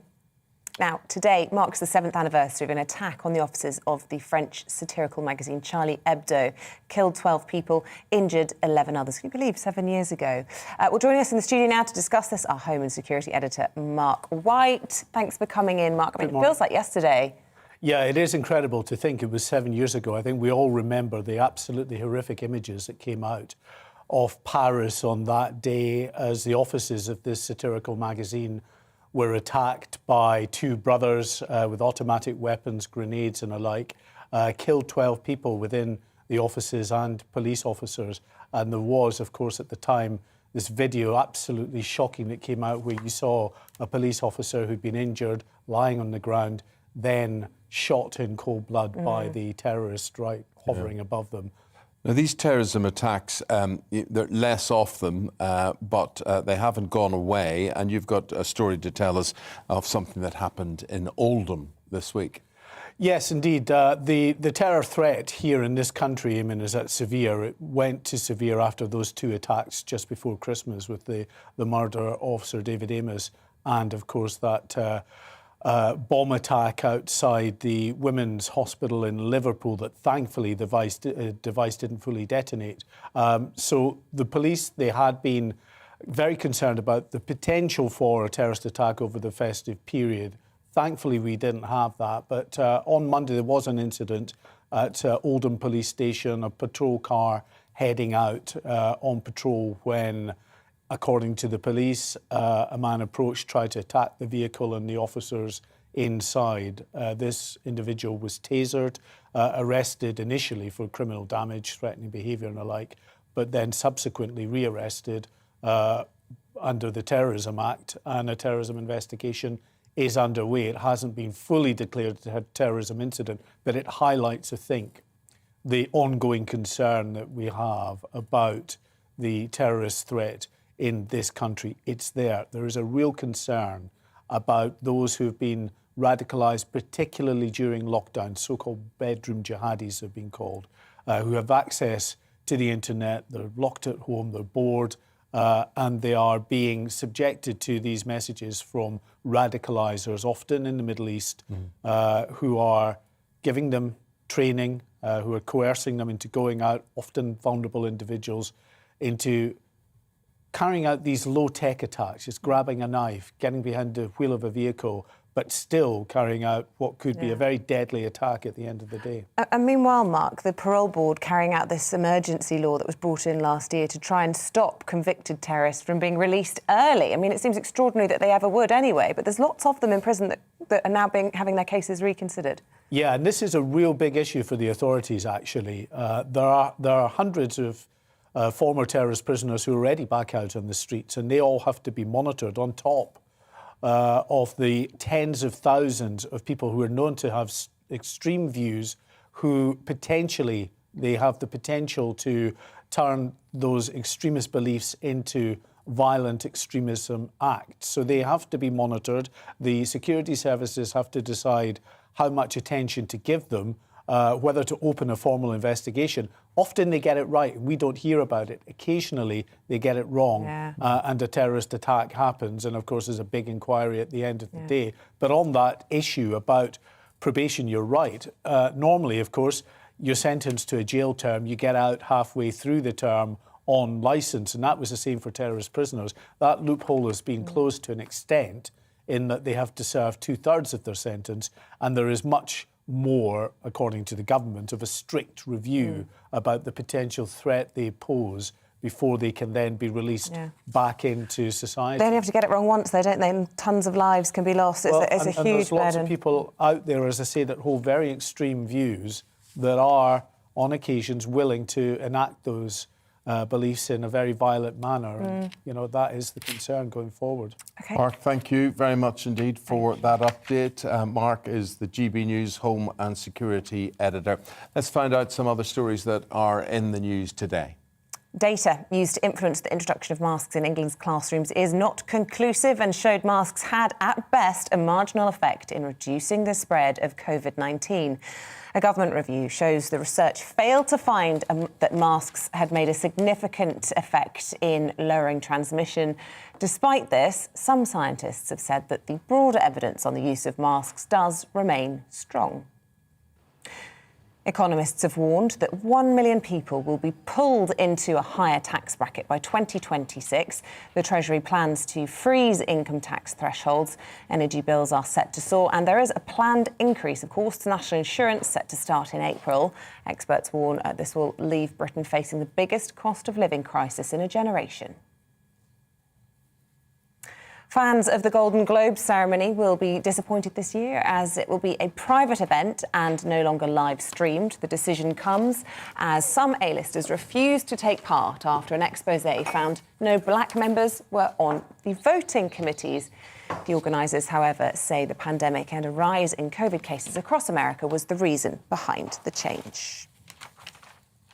OK, let's take a look at your front pages this morning. The Times newspaper is reporting a second juror in the trial of Ghislaine Maxwell has said they were a victim of abuse, raising more concerns about the validity of her verdict. Vandals cannot change British history, according to Boris Johnson, as his comments cover the front of the Daily Mail following the controversial Colston statue trial verdict.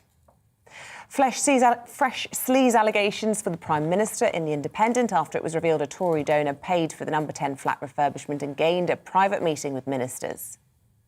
The Guardian's leading with the Tory peer Michelle Mone being secretly involved in a PPE firm that she recommended to government for a £200 million contract. Sun's headline reading Piers Troll arrested over death threats as the suspect's arrested following a 6-month investigation into online abuse against Piers Morgan. Well, for more on the top stories this morning, I'm joined by Andrew Eamonn, broadcaster and lawyer and futurist, alongside Claire Muldoon, the writer and broadcaster. Very warm welcome to you both. Thank you for joining us. And I love this new setup. Do you? It's much easier to talk to you all. Yes. Rather like the croissant. Don't draw attention to our crusty props. Listen, let's talk about Prince Andrew.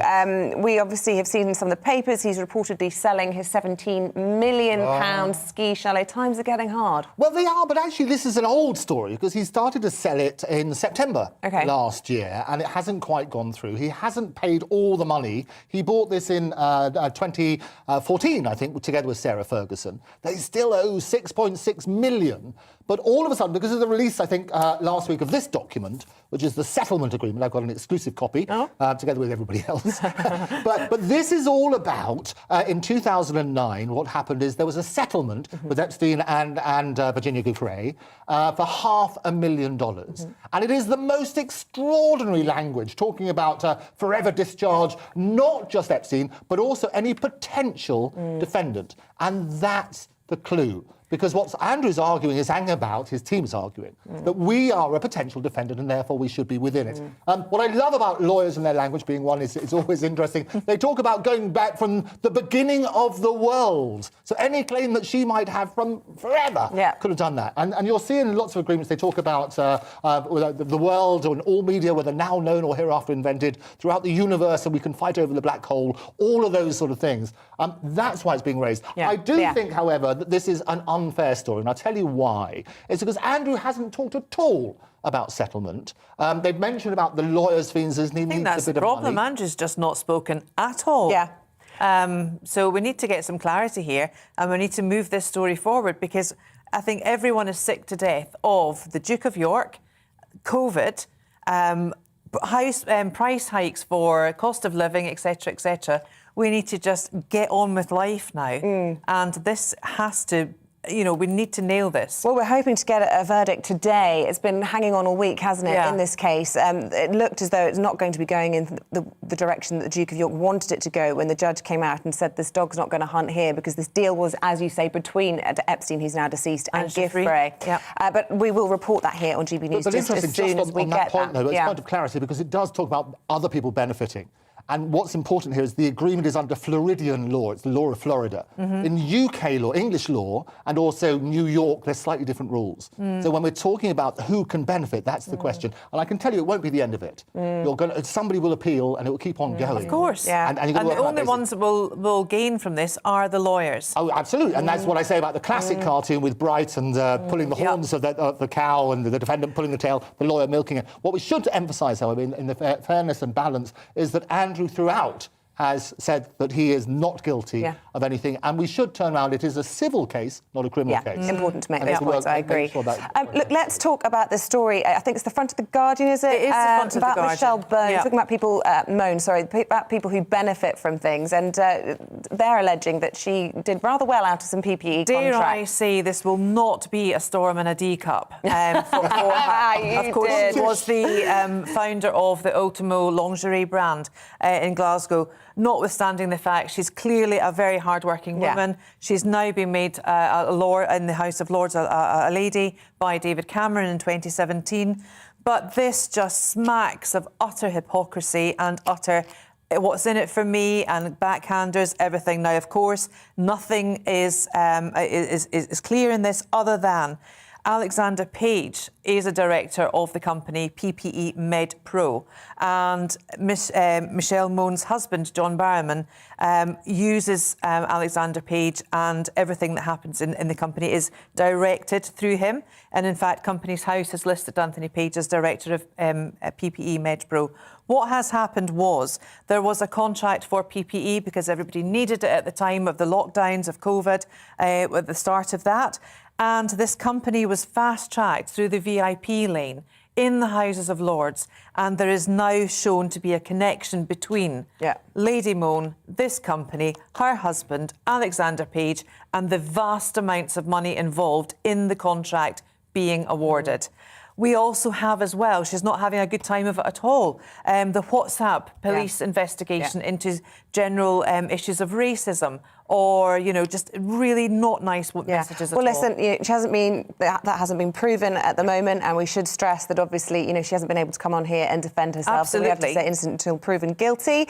But that being said, there's a lot of bad press around Michelle Moan at the moment. And that's why we're here, to review the newspapers and highlight things to the public. Totally. You're absolutely, it is about balance, because you need to put both sides. Also, sometimes you can get advantages from people that you know. You can get better deals which could benefit people. It is important in the interest of balance to make sure that you put both sides. OK, let's lighten the mood. Let's talk about Australia, not in relation to Djokovic, but this time to talk about robots. What I love about this story, every time, the end of Friday, put the fun into dysfunctional, that's what we're trying to do.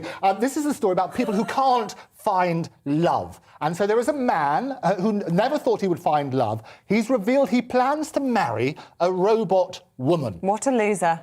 Jeff Gallagher, he will disagree with you. He'll be reviewing the newspapers next He week. will be here. I love robots, the story of the future. You love robots. Will you love them enough to marry one? Well, I don't know. It's I think my tragic. wife may object, but it's got to be good. He's from Queensland, Australia, and he's given up all hope of finding a partner until he read an article about AI, artificial intelligence, robots. And he decided to splash out the princely sum of £3,000 on a synthetic girlfriend. Oh, gosh, this gets worse and worse and worse. Stop now. He said the robots are very likeable and lifelike. Their skin even warmed up like a real human. Oh, stop. Sorry. And the robot was called Emma. There you go. And he loves it. He thought she looked lovely. So I think Emma is an acronym for something which I'm not going to go into at the moment, but this really makes the hair in my arms stand. But there is a good thing, and I'll tell you what, when we Really? talk about robots, the good thing is robots are going to be the future. They are here now. In Singapore, for example, 9 out of every 100 people is a robot. For jobs, but you can never replace human emotions, and we are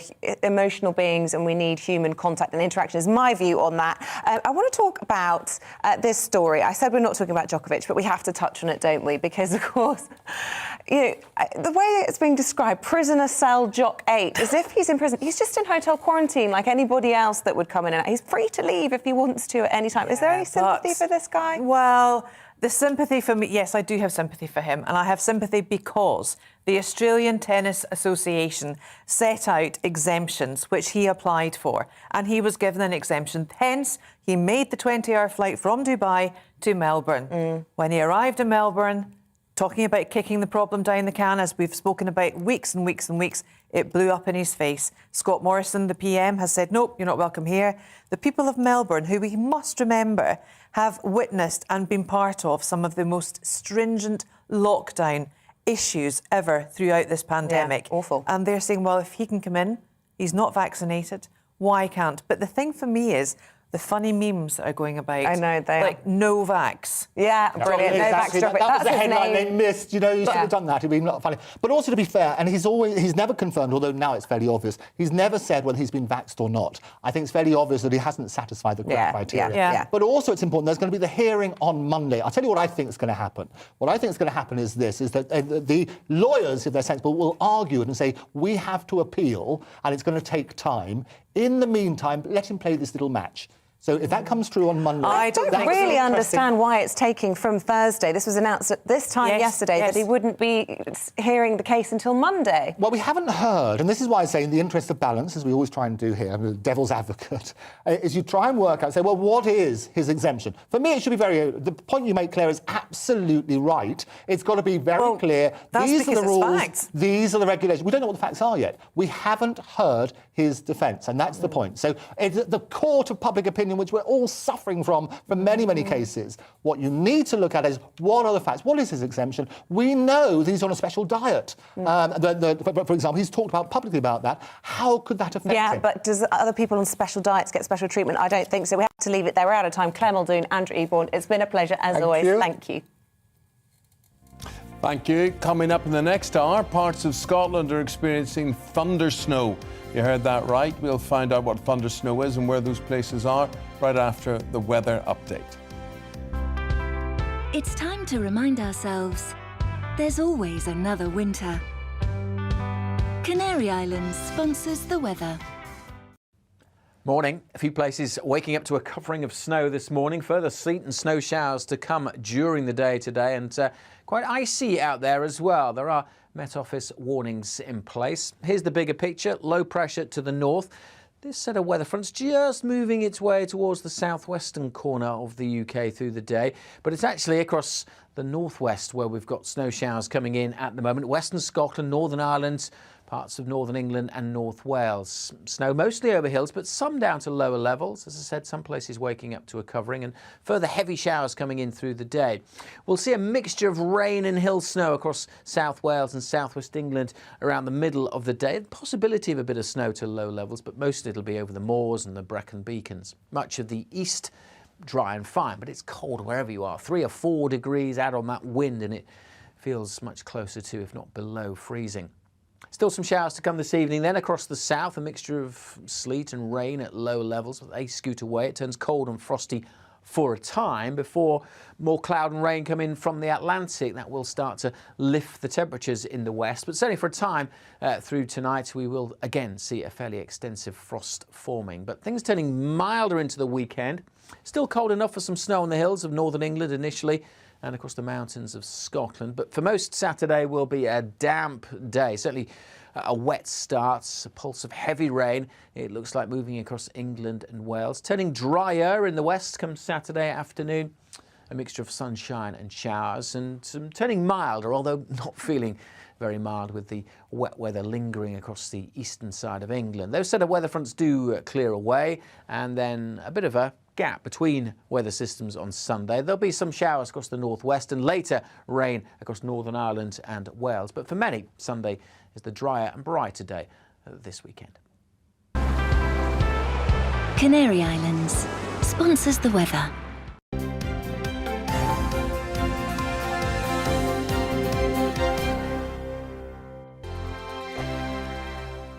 Hello there, I'm Eamonn. And I'm Isabel. And you're watching the GB News digital stream across the United Kingdom. And around the world. If you're here in the UK, you can also watch us on your TV screen. GB News is Freeview channel 236. On Sky, we're channel 515. 626 on Virgin Media. Just remember, you might need to retune your TV to watch the channel. Yeah, and if you are doing that, find out more about retuning by going to gbnews.uk. Join my show Farage, 7 p.m. till 8 p.m. Monday through Thursday. And there you will get opinion, analysis, debate, and I'll cover stories that nobody else dares to touch. And then for the last 15 minutes, talking pints. Well, over a drink, we have a civilized conversation with someone. We very often disagree, but we do it in a grown-up way. Come and join me on Farage.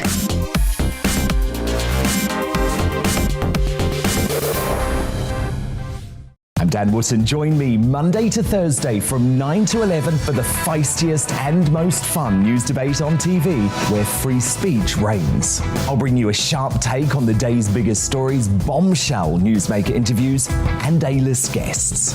And I guarantee you, no spin, no bias, no censorship, and no reason to go to bed. That's Dan Wootton tonight, Monday to Thursdays from 9 on GB News. Hello there, I'm Eamonn Holmes. And I'm Isabel Webster. And we hope you can join us for Breakfast with Eamonn and Isabel. You make me laugh out loud, belly laugh. Is that important first thing in the morning? Yeah, absolutely. And there's me trying to be deadly serious. News is a serious business. Yeah, I have to rein you in sometimes. Well, it doesn't stop us laughing at it. It doesn't stop us having an opinion on what's going on. Yeah. And it certainly will not stop us reflecting what you think. Weekdays from 6 to 9:30 on GB News.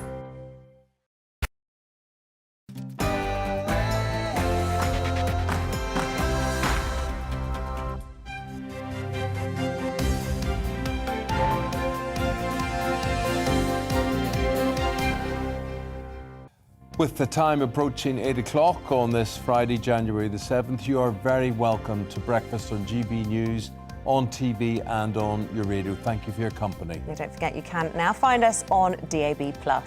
Coming up this morning, the cost of living will hit 65-year-olds the hardest, with reports free NHS prescriptions could be axed from April. Do you think this is fair? 200 boots on the ground. The Army's called in to help hospitals in London amid growing staff shortages because of COVID. Lift off. Pre-departure tests are history in England as travel restrictions are eased. We're live at Southend Airport with all you need to know. Kate, the Golden Girl, the Duchess of Cambridge, has become a style icon over the years. We'll look back at some of her best outfits ahead of her 40th birthday on Sunday.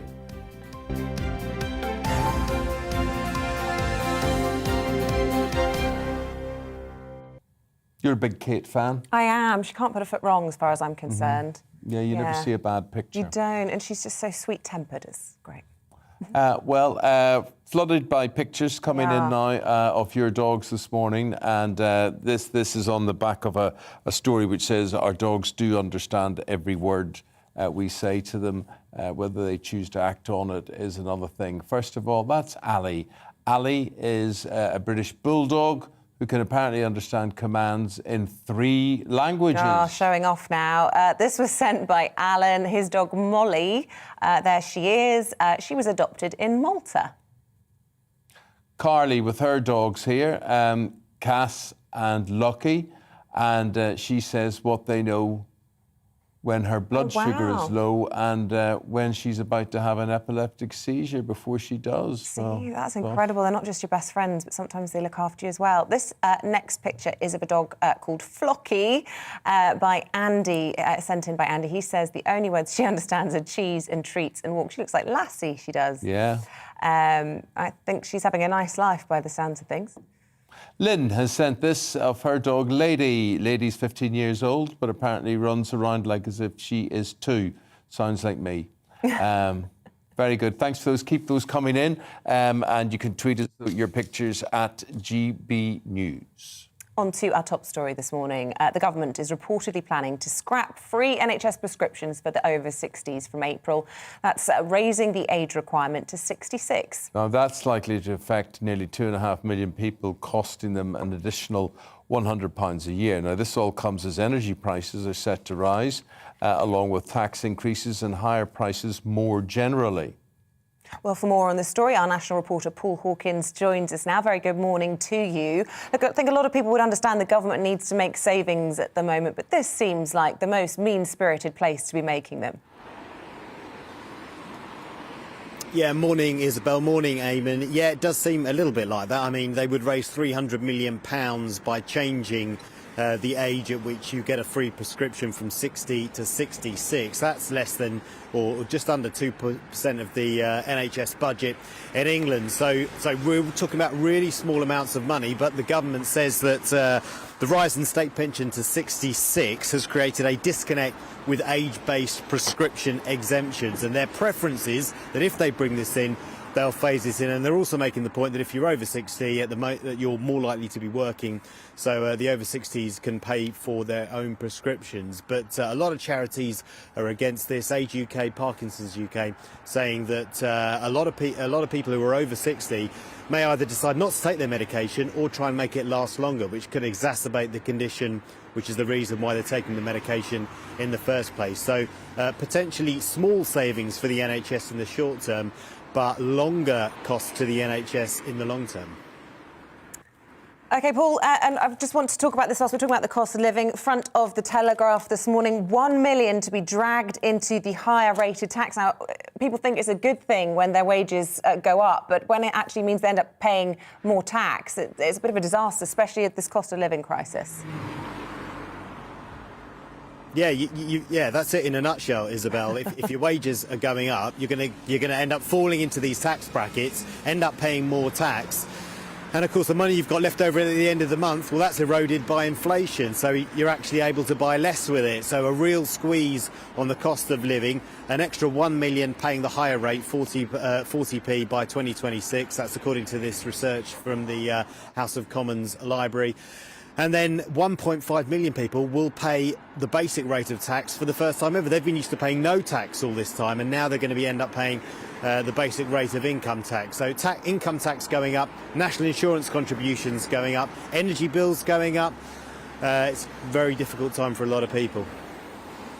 And a lot of people, thanks Paul, a lot of you very worried about how prescription changes and charges will affect you when all of this comes into effect. Let's go to Dr. Lawrence Gurlis. He's a GP at Same Day Doctor, and he joins us now. Doctor, will you tell us how this will impact on your patients? Well, look, this may surprise you because I don't want to add to people's hardship at this time of year, but I've been saying for many years that the whole prescription charge system is full of contradictions, anomalies, and quite frankly, fraud. They're talking about removing this for the over 60s. I wouldn't mind paying for my prescriptions, and I think that's actually a reasonable thing to do. I don't see why all over 60s should get them for free. I don't want to cause hardship to anyone. You have to remember that if you're over 60 but you're still on benefits, on universal credit, you are still entitled to free prescriptions. And in fact, your correspondence outside of pharmacy, I would like him to ask that pharmacy actually how many payments they take in a day for prescriptions, because what your suggestion is, Doctor, not very many payments they'll be taking, because I was talking to a pharmacist friend recently, and he was saying that most people do not pay for their prescriptions. Well, you've picked up my next point. 90% of prescriptions are dispensed free of charge, and there are pharmacies in different parts of the country who never take payment, because all you have to do is tick a box on the back of the form, and it is never checked. There is widespread unchecked fraud of prescriptions. When the prescription charge was 50p, which is admittedly a few years ago, about half prescriptions were paid for. Now that it's £9.35 per item, 90% of people claim to be exempt, which clearly they are not. And I would like to look at the entire system. I don't want to upset people by this prescription charge. I would like to look at the entire system. Bear in mind, medicines are expensive. Every doctor or nurse will tell you that when they've done a home visit on someone, they'll find medicine cupboards full of out-of-date, unused, wasted medications. We are wasting a huge amount of money that could be spent elsewhere in the health service because we don't have good control of the way prescriptions are issued. And part of that is because they're free. Another minor point, but it always amuses me, whenever the government says go to your pharmacist for advice instead of troubling your GP, I have a little light bulb goes on in my head and says, our patients are very savvy. If they buy something over the counter from the pharmacist, they're going to have to pay for it. Whereas they go to the GP, they will get it for free. And that is actually working against the efficient use of the health service. When I was an NHS GP, people would come in and ask for prescriptions for paracetamol, cotton wool, and other items that really could have been bought over the counter. Yeah, but, so I would like to look at the entire system. I mean, times have changed, Lawrence, sorry to interrupt you, but people simply can't even get appointments to see doctors anymore. And, they might want to do that, but it's much harder than it was. And I do take your point that, you'd be happy to pay for your prescriptions. And again, with the greatest respect, being a doctor, I'm sure you're well able to afford that. But there will be many people watching this programme this morning, perhaps over 60, still working, very worried about all the cost of living crises that we've been talking about throughout the course of the week, who think, well, this is just one thing too far. I'm not going to be in any of the exemptions, and now I have to pay for my medication as well.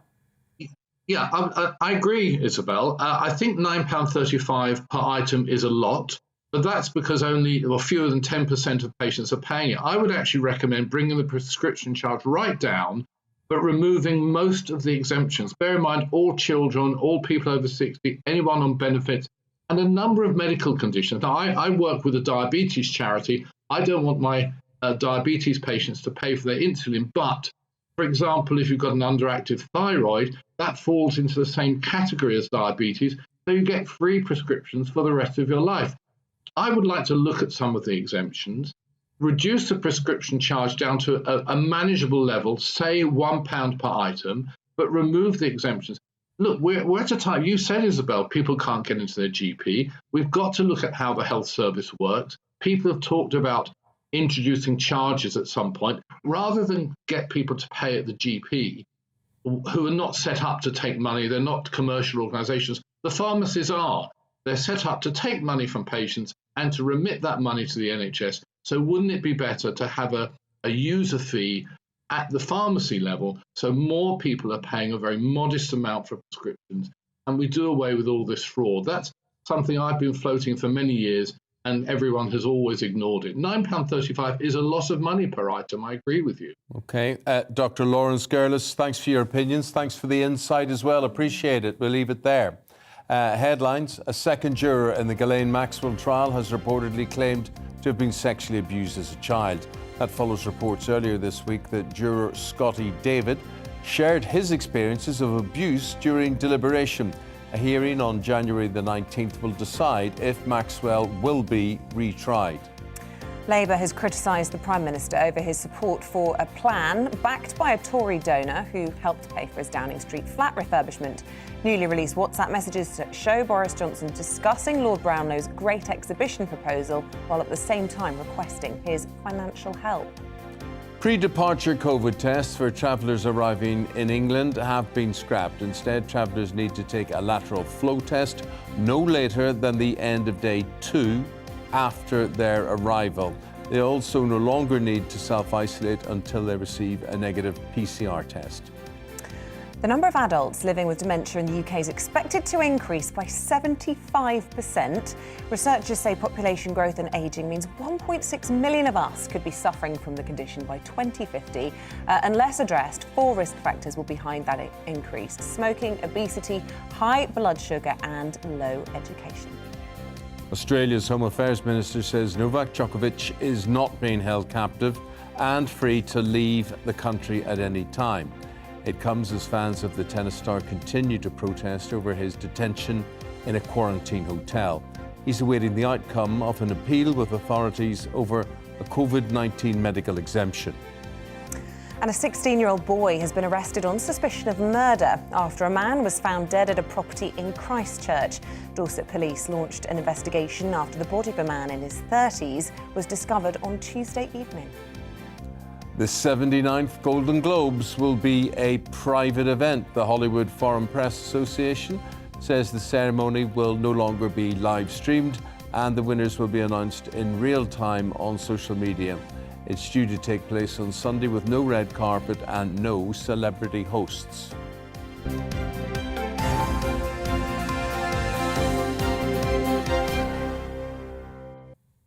Now, we're being told travel companies are expecting bookings to be ramping up in the coming weeks. Of course, January, traditional time of year, lots of people like to book their holidays, but also testing rules have eased in the last couple of days for those entering England.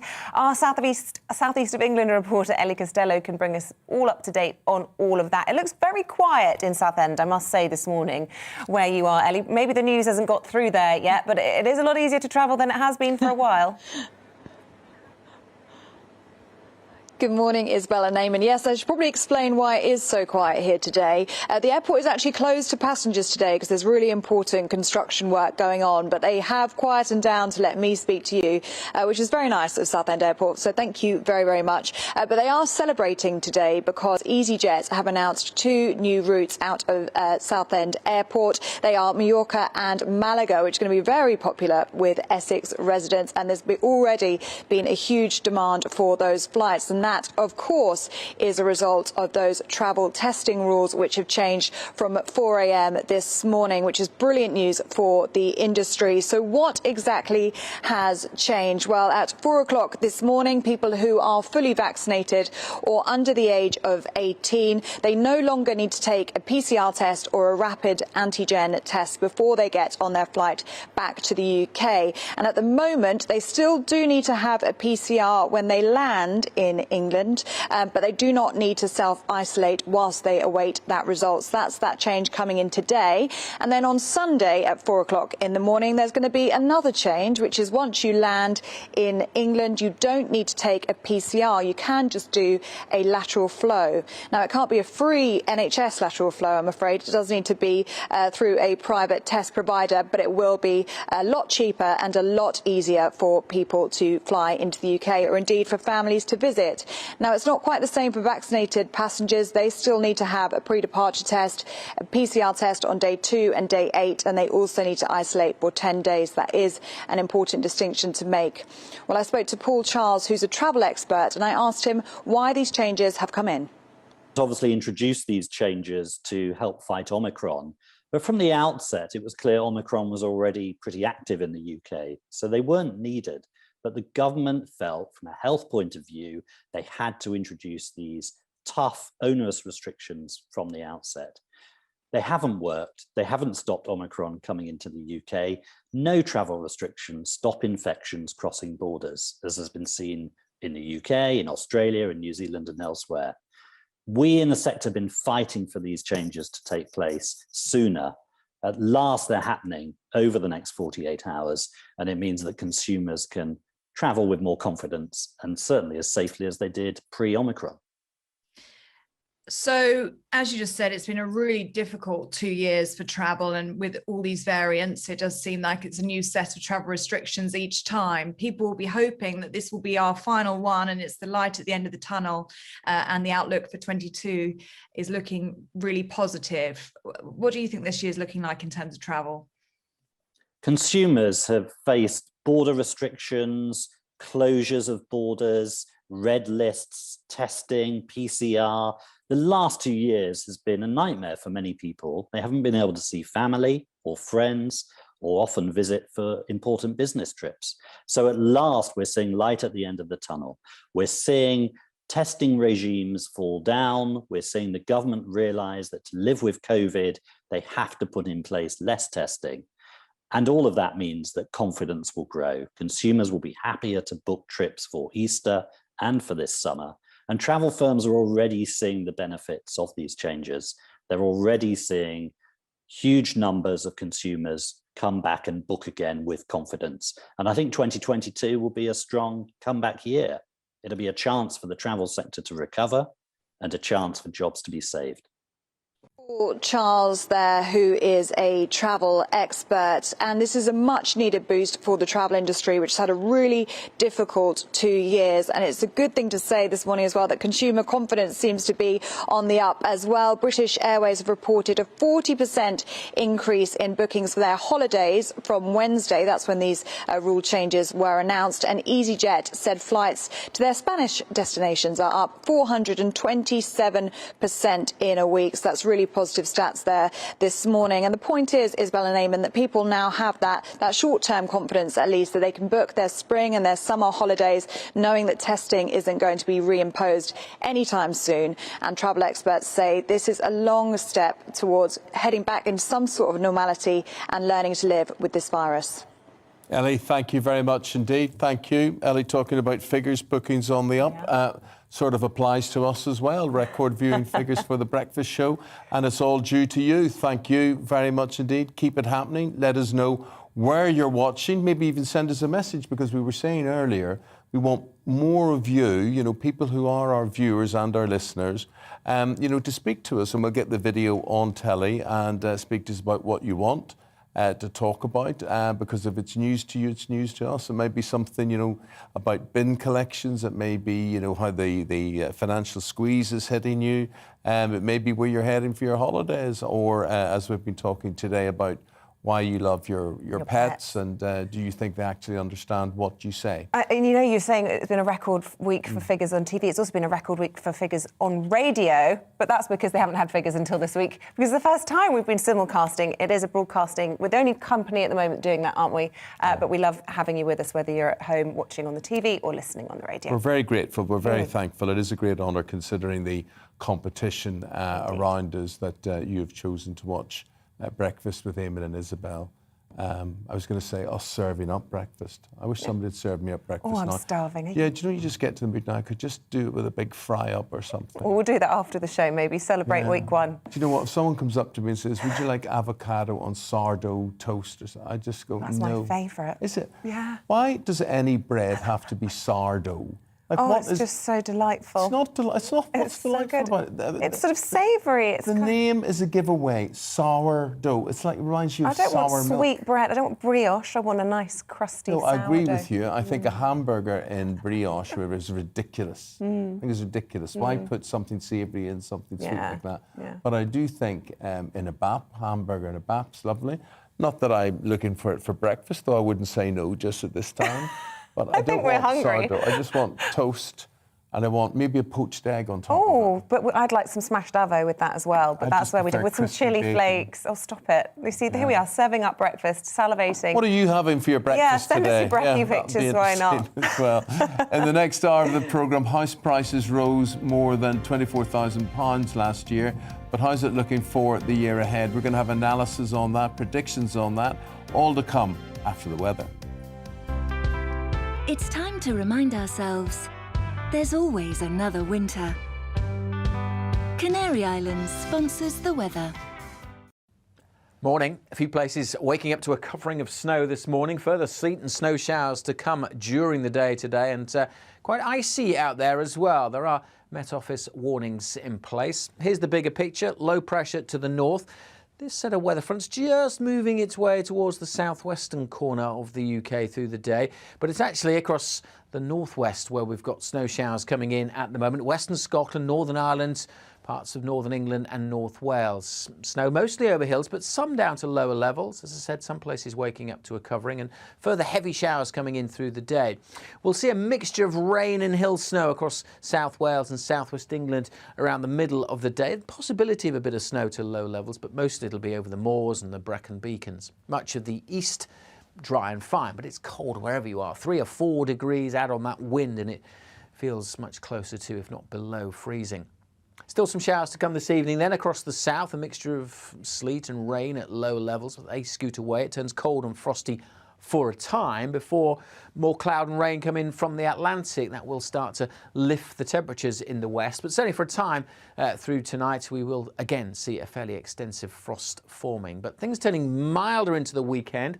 Still cold enough for some snow on the hills of northern England initially, and across the mountains of Scotland. But for most, Saturday will be a damp day, certainly a wet start, a pulse of heavy rain. It looks like moving across England and Wales. Turning drier in the west come Saturday afternoon.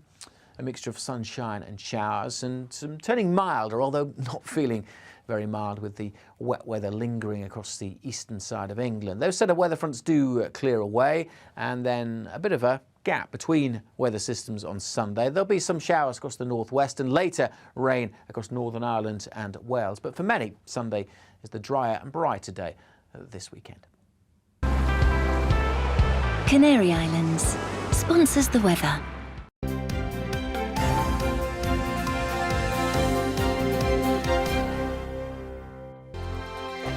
Hello there, I'm Eamonn. And I'm Isabel. And you're watching the GB News digital stream across the United Kingdom. And around the world. If you're here in the UK, you can also watch us on your TV screen. GB News is Freeview channel 236. On Sky, we're channel 515. 626 on Virgin Media. Just remember, you might need to retune your TV to watch the channel. Yeah, and if you are doing that, find out more about retuning by going to gbnews.uk. Join my show Farage, 7 p.m. till 8 p.m. Monday through Thursday. And there you will get opinion, analysis, debate, and I'll cover stories that nobody else dares to touch. And then for the last 15 minutes, talking pints. We're over a drink. We have a civilized conversation with someone. We very often disagree, but we do it in a grown-up way. Come and join me on Farage.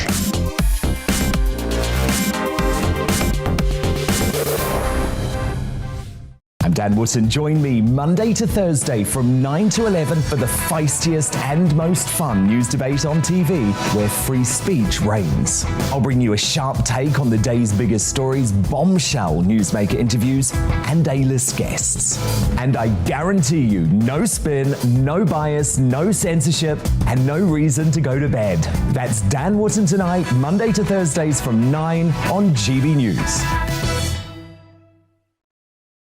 Hello there, I'm Eamonn Holmes. And I'm Isabel Webster. And we hope you can join us for Breakfast with Eamonn and Isabel. You make me laugh out loud, belly laugh. Is that important first thing in the morning? Yeah, absolutely. And there's me trying to be deadly serious. News is a serious business. Yeah, I have to rein you in sometimes. Well, it doesn't stop us laughing at it. It doesn't stop us having an opinion on what's going on. Yeah. And it certainly will not stop us reflecting what you think. Weekdays from 6 to 9:30 on GB News.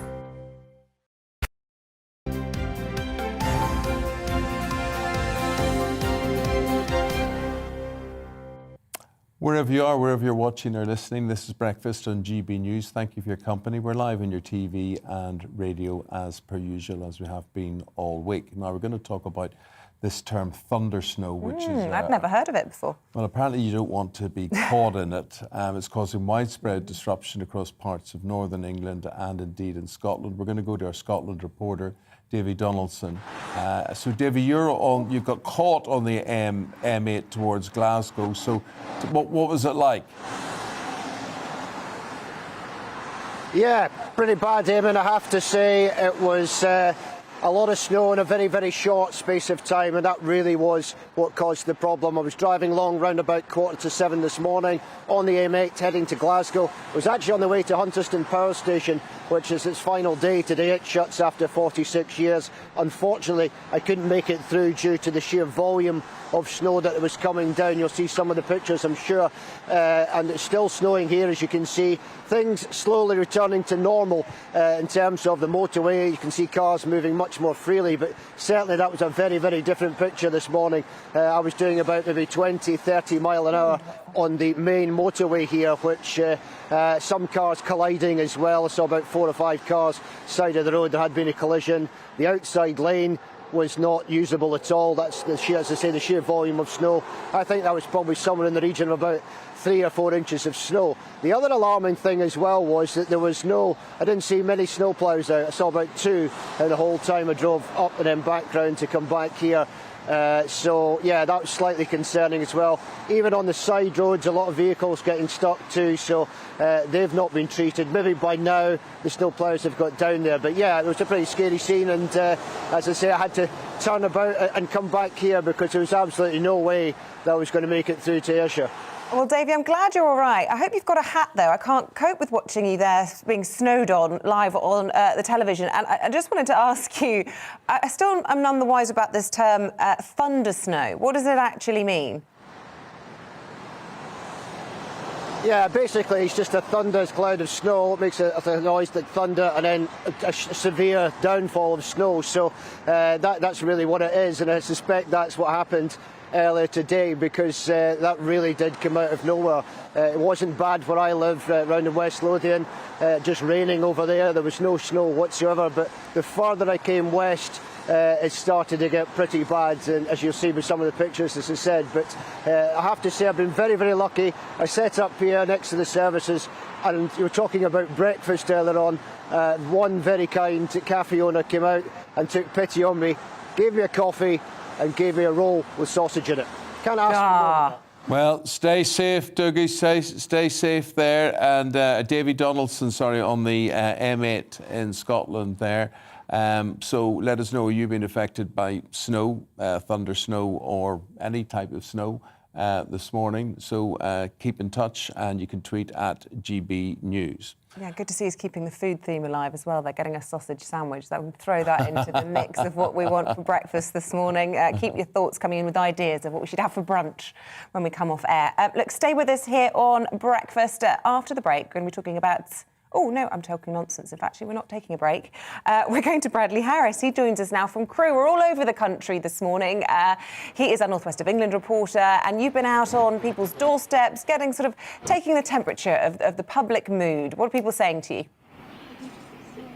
I have, that's right. Good morning, both. I'm in Aldlam in Cheshire. 2,500 residents live here, and look at it, it's absolutely fantastic. You've got the Christmas tree in the background, that's still up. We've got the pub in the background there. It's getting a little bit lighter in Aldlam. Beautiful local village here in Cheshire, and I'm standing outside Williams of Aldlam as well, a local independent shop.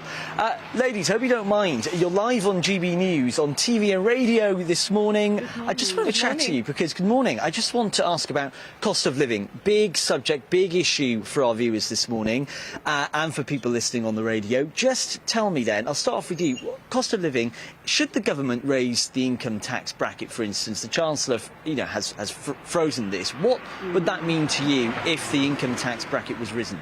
Well, the costs would be transferred. I mean, yes, there would be increases, but I don't know if that's something we have to do. Then maybe that's something we have to do. And are you looking to save at the moment with the cost of living going up, things like groceries going up? No. And we're very lucky here. I don't see that the costs have been transferred necessarily. I'm sure they will be. But as yet, I think we're quite lucky. But I'm sure it's going to happen.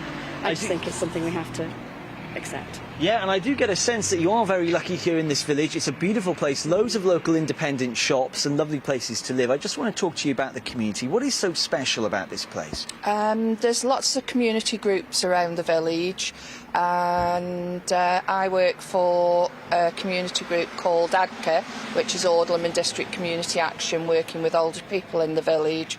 And I think there's a lot that goes on in the village that are run by volunteers, and without our volunteers we wouldn't be able to deliver what we do in the village. And I find it a very close-knit village, and the same volunteers working with multiple volunteering groups as well. Oh, fantastic. Yes. Well, I love that there's volunteers that get involved too. I'll let you grab your morning paper. I just want to kind of come a bit closer into the shop and see if the owner is in. Judy. Hello, Judy. Morning. Good to Morning. chat to you. Welcome to Audlam. Thank you very much. It's good to be here. Just talk to me about, first of all, cost of living, big issue. Are you noticing that you're having to put your prices up now with the groceries? Well, we have noticed a lot of the papers are starting to increase, and also a lot of suppliers are under pressure to put prices up as well. So, yeah, we have. Right, and this shop, may I say, is 160 years old. Just talk to me briefly about the history of this place. Yeah, this is Williams of Audlam. It's been in my family since 1862. It started by my great-great-great-grandfather, Eli Williams, who was from Tarpley in Cheshire. How amazing, that's great. And just tell me about what some of the customers are saying when they come in then to this place. Are they saying, you know, look, we're having to kind of cut back on the amount we spend in the shop? I don't think they're saying that openly, but obviously they're very conscious of prices and also the cost of living. So it's definitely going to be an issue, I think, over this year when the cost of living really increases with the energy prices going up. I think that will be a problem for people. Right, well, and can I just say, I've noticed in the background there an old till. Is that actually... Is that still in operation? Yeah, you may have seen it before on a repair shop. Oh, really? Yeah, right. It was on a couple of years ago. Yeah, so it actually belonged to my great-grandfather, who was George Williams, and yes, we had it repaired. Do you mind if I just get a closer look? I know I'm going to have to wear a mask, because in shops you have got to do that now, so I'll just pop this on, and we'll just quickly have a quick look, because honestly, it's caught my eye, and I just want to come in and just have a quick look. So, Judy, fill me in then. This is, it looks Victorian. It is Victorian, yeah, around about 1891, so it's not the very first till that was imported into Britain from America, but it's one of the first, I believe. Right, and do you mind if I just press one of the buttons? Is that okay? I'll just go with this one. Whoa, there you go, look at that! An old-fashioned sound from an old-fashioned till, look at that. Loads of hidden gems here in Audlam. Fantastic to see. Thanks, Judy. Back to you. You're welcome. Now Bradley, thank you very much indeed. We're going to be taking a look at royal fashion as the Duchess of Cambridge will celebrate her 40th birthday on Sunday. That's right.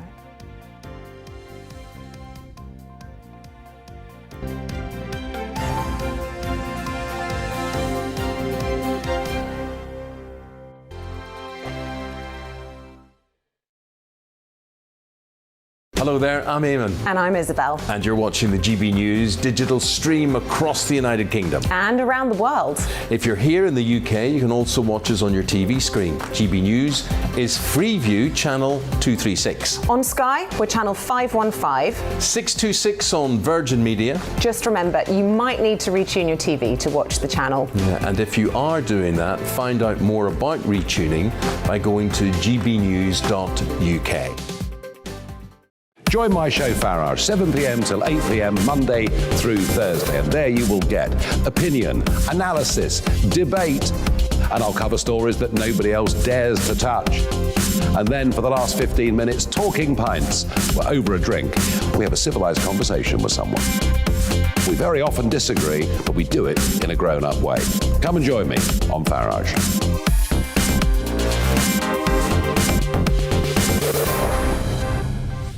I'm Dan Wootton. Join me Monday to Thursday from 9 to 11 for the feistiest and most fun news debate on TV, where free speech reigns. I'll bring you a sharp take on the day's biggest stories, bombshell newsmaker interviews, and A-list guests. And I guarantee you, no spin, no bias, no censorship, and no reason to go to bed. That's Dan Wootton tonight, Monday to Thursdays from 9 on GB News. Hello there, I'm Eamonn Holmes. And I'm Isabel Webster. And we hope you can join us for Breakfast with Eamonn and Isabel. You make me laugh out loud, belly laugh. Is that important first thing in the morning? Yeah, absolutely. And there's me trying to be deadly serious.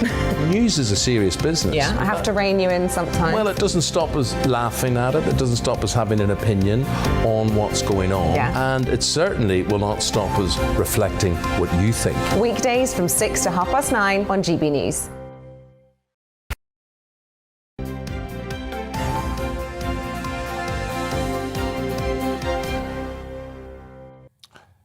25 to 9 is the time. This is GB Breakfast on GB News on a Friday morning. Thank you very much indeed for your company, live on TV, live on radio as well. Now, the average house price in the UK has hit a record high of £276,091 in December. Let's talk some more about all of this. In the studio, by part of the GB News family, Liam Halligan, presenter of On the Money. Lovely to have you on the programme. Nice to see you both. Loving the show. Oh, good. Thank you so much. You can come back. Yeah, you're I'm here already all day. re-invited. Look, house prices, so many people have profited from this that there hasn't been anything done about it over the years, but it's getting silly now, isn't it? It is, even with a pandemic, even with lockdown and economic slowdown, the average house price over the last 12 months, according to the Halifax, very trusted source, has gone up about £24,500. That's all very well if you own a house, but of course lots of us don't anymore. We used to be a nation of homeowners. We used to have a very high share of home ownership in the UK, up near 70%. It's now 60% or even below on some definitions, lower than the average of the European Union countries. So we're no longer a nation of homeowners internationally. And within that number, Isabel, of course, it's that 25 to 34-year-old generation, that crucial family-forming age. Back in the early 90s, when I bought my first home, around 70% of that age group were homeowners. Now, it's less than 40%. And the reason being pure expense? It's affordability, Eamonn, and I'm afraid that affordability has got a lot worse, a lot tighter in recent years. Again, back in the mid-90s, if you took the average house price across the UK, it was around 3.5, 4 times average annual earnings. So a single person could get a 3 times mortgage, save, and get the average house. Yeah. It's now almost 10 times annual earnings. So even if you got 2 people working full-time, they can only get 3 or 4 times their annual income on a mortgage. So even combine that, before childcare costs, how can an average family afford to buy the average home? They can't. And this is really, I think, upending the political debate about whether or not we want house prices to rise. And I suppose, what's the answer to all of this? Do you let the market take care of itself, wait for the bubble to burst, which, of course, a lot of the wealthier people in all this don't want that to happen? Or do you have to step in and interfere in it all? Well, over recent years, since 2013, in fact, the Tories have relied on so-called help to buy. That's jacking up the demand side of the housing market, giving people more money to spend by basically the government lending them money as well as mortgage providers lending them money. That just jacks up prices for everybody, including those who can't get access to that scheme. What you really need to do, Isabel, is tackle what economists call the supply side. Build more homes, I'm afraid. Not, of course, in areas of outstanding natural beauty or our national parks. They're rightly protected.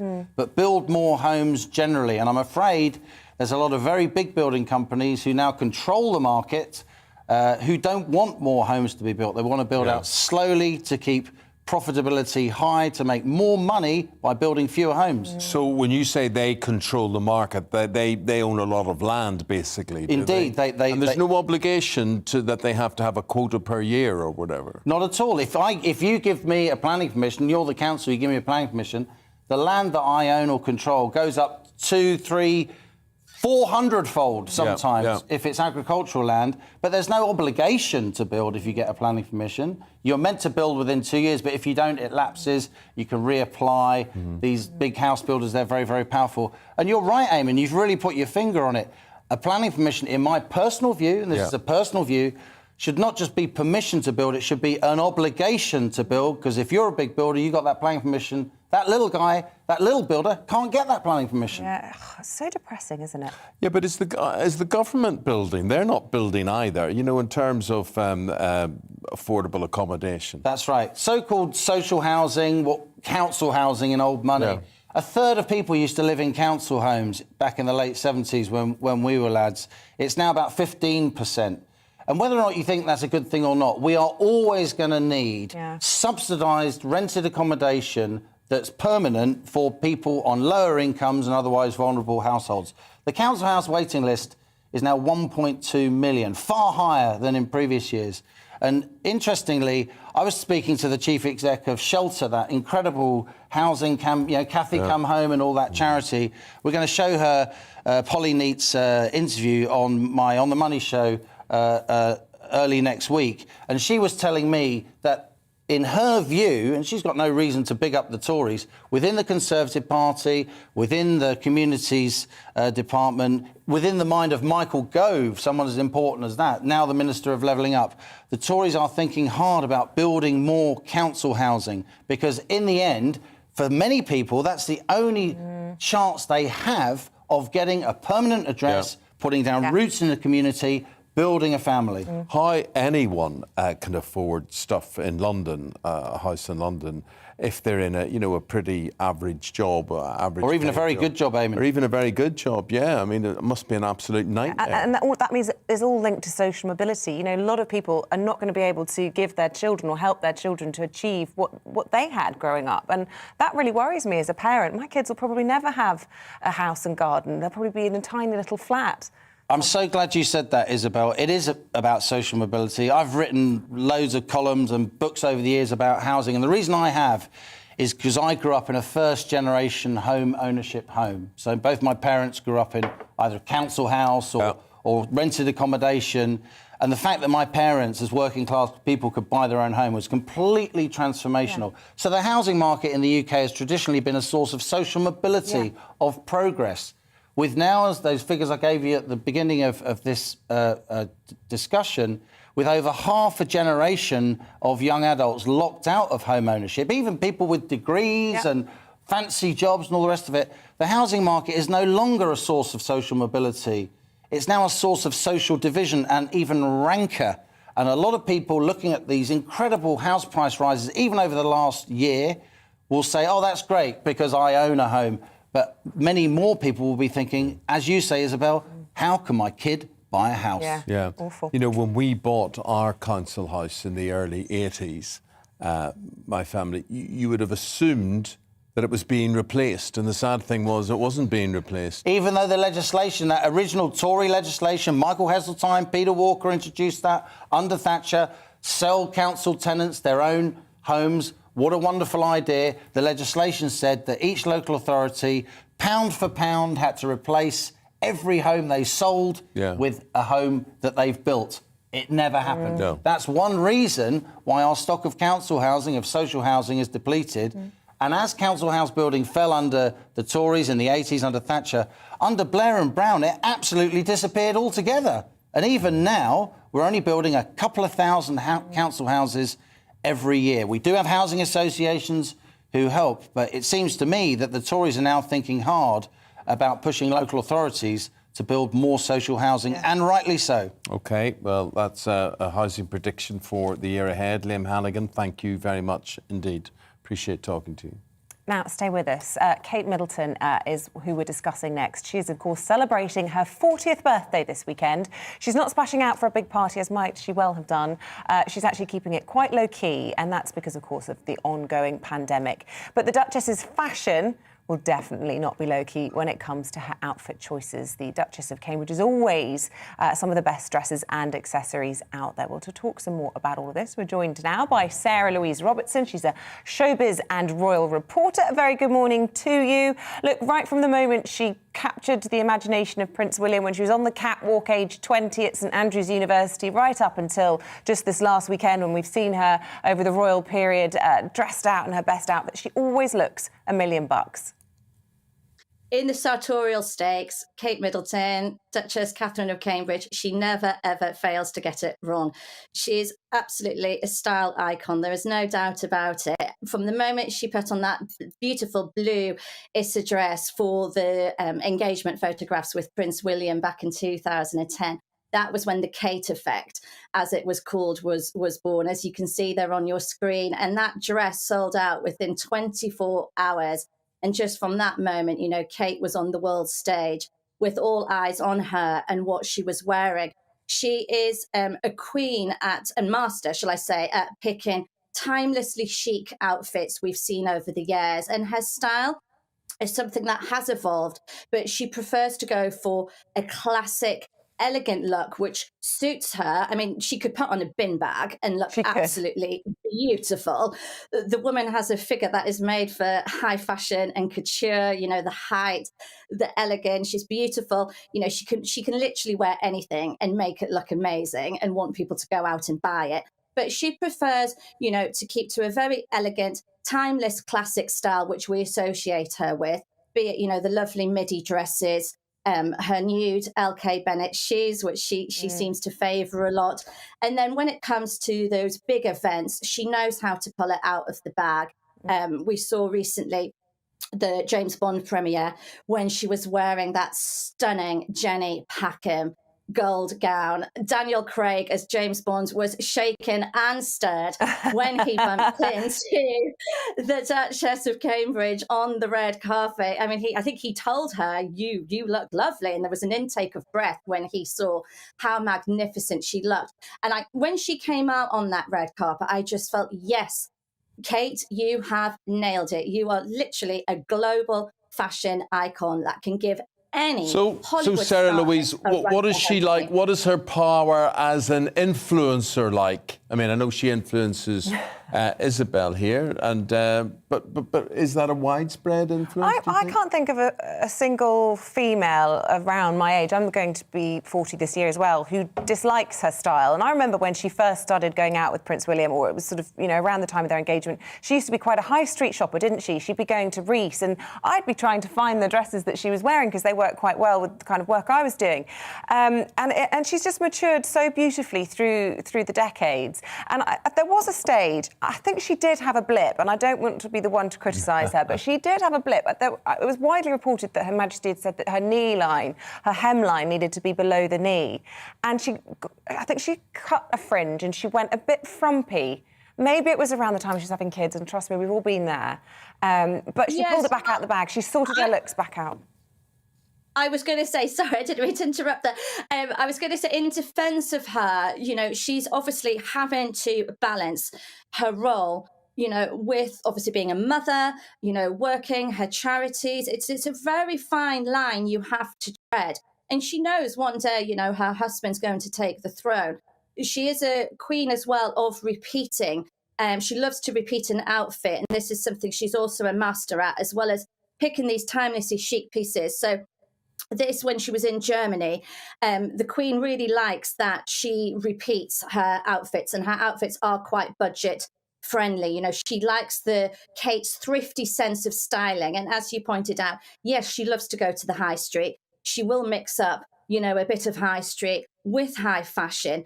But the Queen likes that Kate is setting a good example to people by repeating these outfits. I mean, that was just absolutely beautiful. The Alexander McQueen, you know, again, launched her onto the world stage. I don't think there's been a wedding dress quite like that.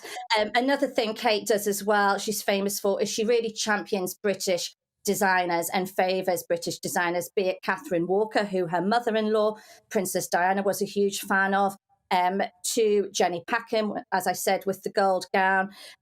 Issa, she also loves Erdem. There was a beautiful Erdem gown she wore, I think it was in 2015, for a finance do that she was going to. And that was a little bit not really quite her style, but again, she just pulled it off. You know, she just knows how to wear anything. And she could wear a dishcloth and it would look well.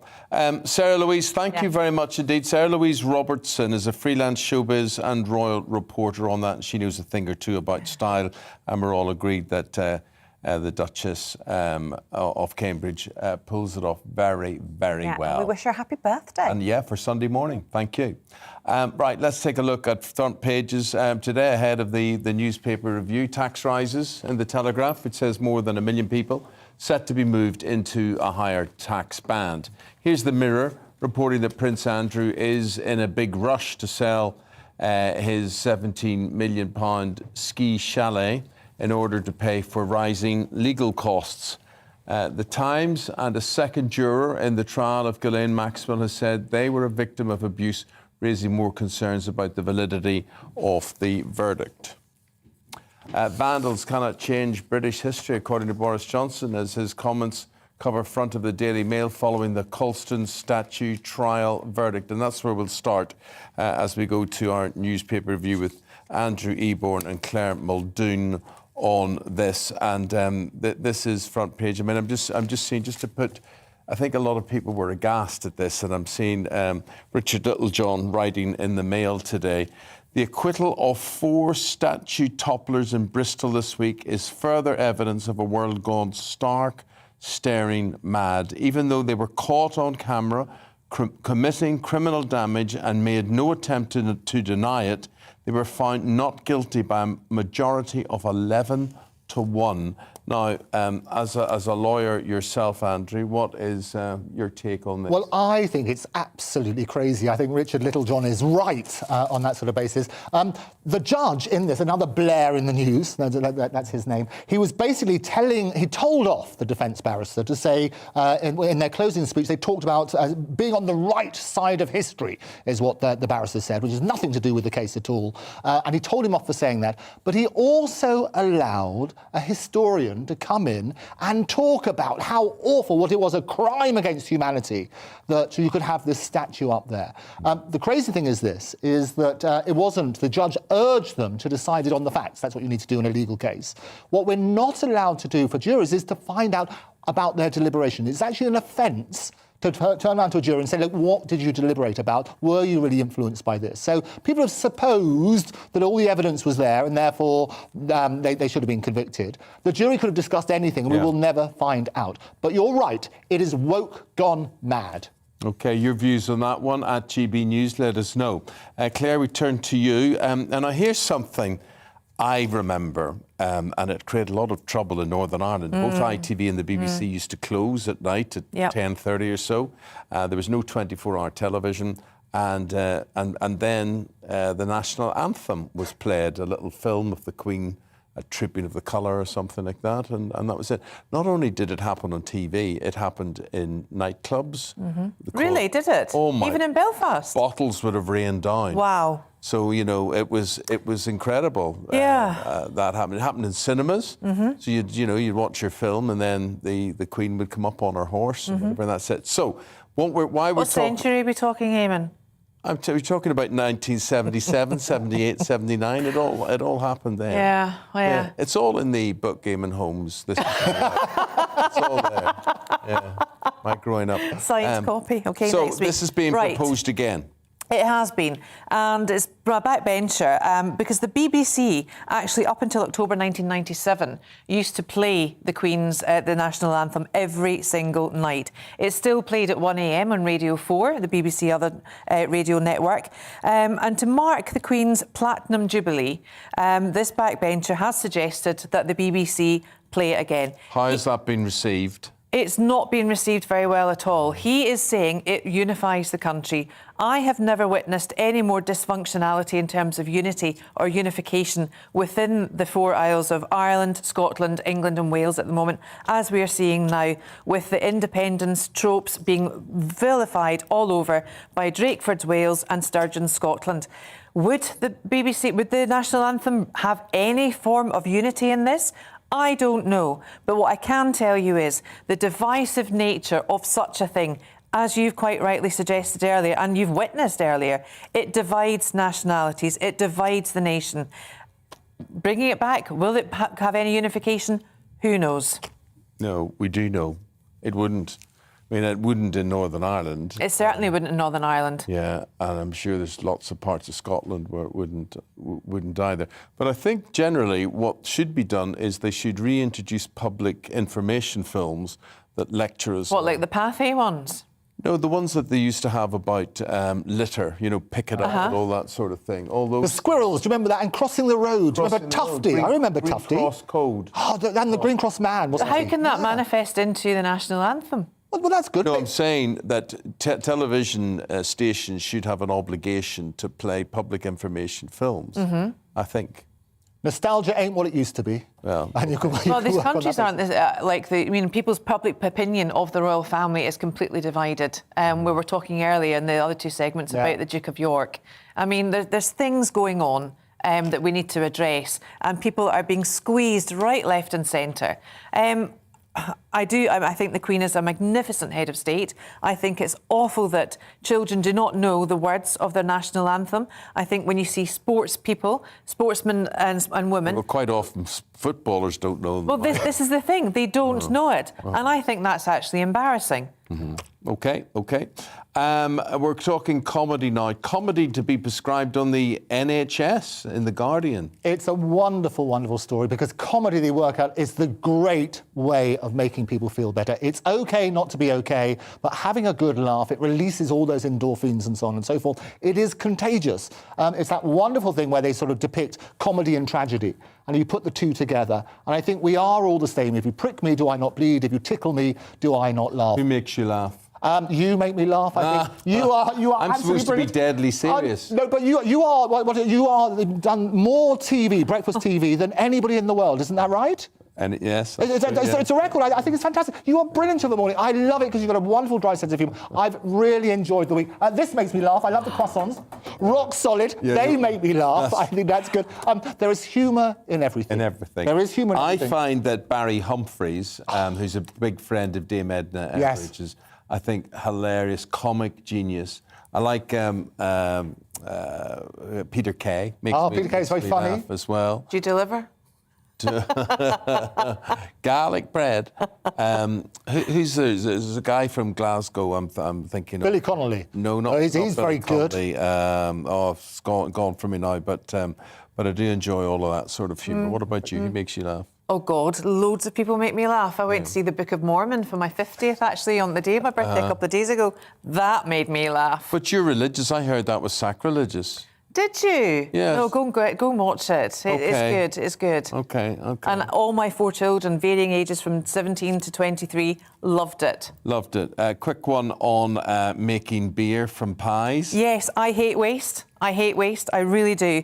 And it's not a case of who ate all the pies, because there was crusts left. And what we've found is a brewery has launched a beer flavoured with cast-off pie crusts. And I hope they're not ones they pick up off the plates of people eating the internal mechanisms of the pie, leaving the crust. No, these are specially made crusts that have been sent off to the brewery. And lo and behold, we've got an ale brewed with the yeast from the pie crust, no waste, very green, no carbon footprint. There you go. There you are. So Toast. There's an organisation called Toast as well, which do something similar with bread, little bits of crust. Yeah. And you can make your ale with that. You can do it with the croissants from GBNews. Yeah. I think all of those things would be good. 2 pies of lager then. Aye. Cheers. We'll drink to that. Thank you very much, folks. Thank you. Really appreciate that. Andrew Eamonn and Claire Muldoon there with your paper review. Coming up, we'll be joined by Small Business Minister Paul Scully about £700 million, which is available to help business. We'll discuss that and more right after this short break. It's time to remind ourselves there's always another winter. Canary Islands sponsors the weather. Morning. A few places waking up to a covering of snow this morning. Further sleet and snow showers to come during the day today, and quite icy out there as well. There are Met Office warnings in place. Here's the bigger picture. Low pressure to the north.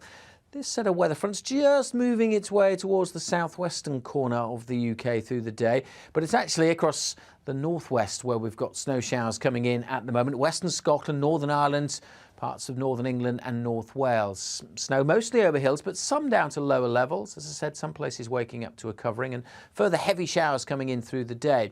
We'll see a mixture of rain and hill snow across South Wales and Southwest England around the middle of the day. The possibility of a bit of snow to low levels, but mostly it'll be over the moors and the Brecon Beacons. Much of the east dry and fine, but it's cold wherever you are. 3 or 4 degrees out on that wind, and it feels much closer to, if not below, freezing.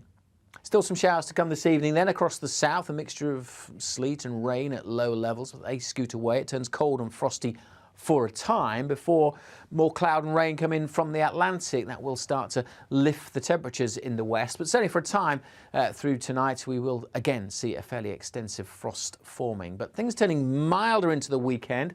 Still cold enough for some snow on the hills of northern England initially, and across the mountains of Scotland. But for most, Saturday will be a damp day. Certainly a wet start, a pulse of heavy rain. It looks like moving across England and Wales. Turning drier in the west come Saturday afternoon. a mixture of sunshine and showers, and some turning milder, although not feeling very mild, with the wet weather lingering across the eastern side of England. Those set of weather fronts do clear away, and then a bit of a gap between weather systems on Sunday. There'll be some showers across the northwest and later rain across Northern Ireland and Wales. But for many, Sunday is the drier and brighter day this weekend. Canary Islands sponsors the weather.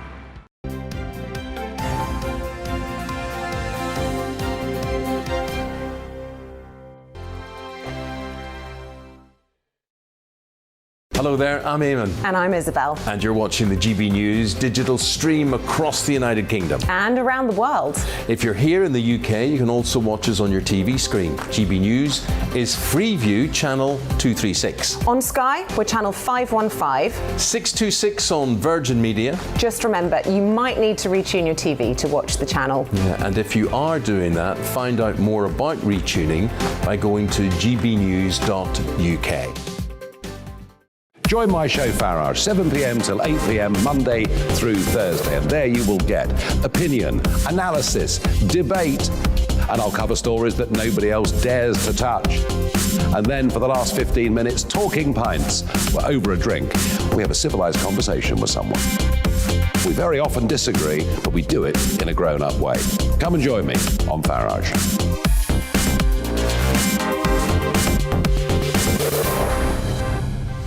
I'm Dan Wootton. Join me Monday to Thursday from 9 to 11 for the feistiest and most fun news debate on TV, where free speech reigns. I'll bring you a sharp take on the day's biggest stories, bombshell newsmaker interviews, and A-list guests.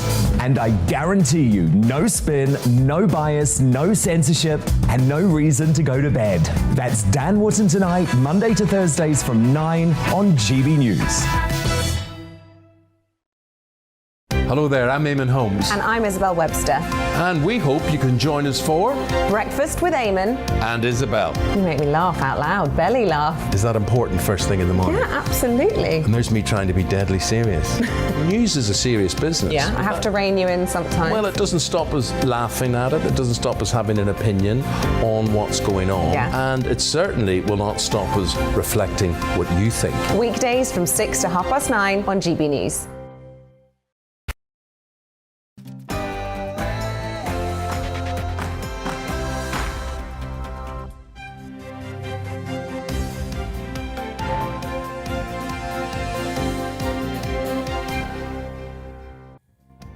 Just after 9 o'clock, it's 2 minutes past 9. It's Friday the 7th of January.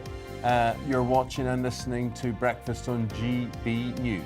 Yep, we're on your TV and on your radio. Don't forget, you can now find us on DAB+. Coming up this morning. A boost for hospitality. The government dishes out £700 million to help businesses impacted by Omicron. But will it be enough? We'll be speaking to a government minister in just a few minutes about that. Why do we torture ourselves in January and make promises most of us don't keep? We'll be speaking to comedian Catherine Ryan about that and why we should not give up the foods we love. Plus, going the extra mile, we'll meet a priest who's running 83 half marathons to help raise money for a very special cause.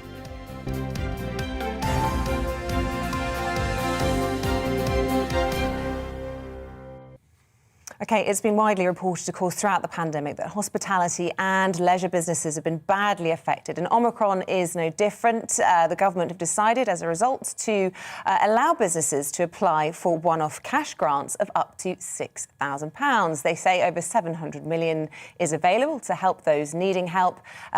They should approach their local councils. In addition to that, more than £100 million worth of discretionary funding is also being made available to support other businesses. A very good morning to the Small Business Minister, Paul Scully, who joins us now. Hello there. Thanks for joining us this morning. Look, first of all, let's talk about this package that you're offering to those who are affected by the Omicron variant in hospitality. It doesn't sound an awful lot, I have to say, although obviously we must be grateful for whatever comes our way. £700 million, if that equates to £6,000 per pub, that's not going to help a great deal for all of those who had to close their doors before Christmas as everyone was cancelling their parties. Is it going to be enough to make a difference? Well, we already had the winter plan in place, so there was still some money left in discretionary grants. We still have the VAT reduction and business rates reduction in place as well for the next few months. But the grants that we're offering at the moment are the same rate that we were offering this time last year when businesses were actually mandated to close. Clearly, this time they didn't have to close. So, but it is in recognition of the cancellations that you described, the pressures that hospitality, leisure, and accommodation in particular have suffered in what is normally their busiest month. It's the time when they make their profits to go through those quieter months of January and February. So it's in recognition of that. OK. Look, since we've got you on, I want to talk to you about quite a number of issues that are making the headlines today. We're hearing 200 soldiers deployed to hospitals across the capital, 40 of whom are medical professionals, but the rest of them there just to help give out basic care. Do you feel confident that people in London during this crisis are able to get an adequate level of care? Is it safe? It is safe, but there's obviously those pressures on staff because what we're finding now that the transmission rate is the changes to hospitalisations and unfortunately deaths has been largely broken. There's a big reduction, but one of the biggest pressures that remains for the NHS at the moment is those staff absences. So it's right that we do as much as we can to bring extra support in for the NHS. That's not just with the military offering their logistical support, their medical support and that porterage ability, but also the digital passports that we have for NHS staff to make it easier for NHS staff to be moved around different hospitals where the shortages may be most acute. OK, a question now about the Prime Minister's apology yesterday. We know Lord Geidt was not best impressed that those WhatsApp messages were not included in his investigation. Does the apology go far enough? It leaves a bad taste in a lot of people's mouths. Yeah, I think it does because what the fact of the matter is that those messages just were not available at the time of Lord Geidt's original investigation because there was a well-publicised security breach around the Prime Minister's telephone number last year, and so for security reasons that just was not available for them to share with him. But the key thing in Lord Geidt's findings following the exposure of the missing exchanges was that he doesn't need to change his view that there was no breach of the ministerial code. Clearly we need to make sure there's good scrutiny. The Prime Minister has apologised for the fact that these weren't available, but I think there were valid reasons why that was so. OK, and just before we let you go, I want to point to the front of the Telegraph this morning. It's talking about 1.2 million people being pulled or dragged into the higher tax bracket. People who won't consider themselves particularly well off, but due to wage inflation will be finding themselves having to pay 40 pence out of every pound to the Treasury. That can't be right, can it?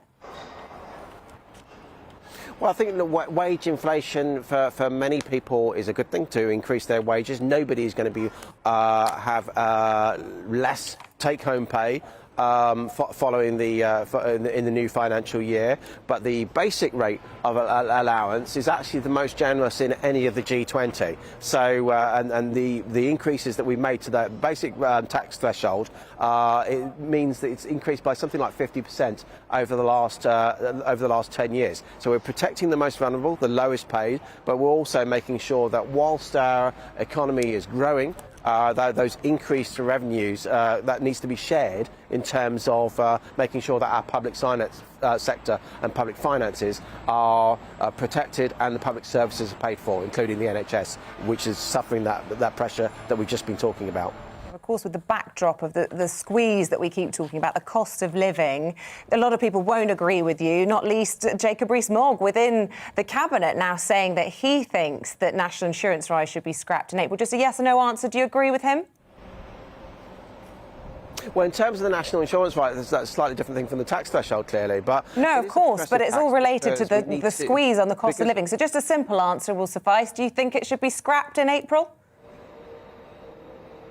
It will pay for social care that hasn't been tackled for a number of years. It means that the top 14% of earners will pay about 50% of that levy. So it's right that that burden is borne by the people with the broadest shoulders. OK, Paul Scully, I'm sorry we have to leave it there. We're a bit squeezed for time. Good to talk to you. Paul Scully, the Small Businesses Minister, speaking to us this morning. Thank you.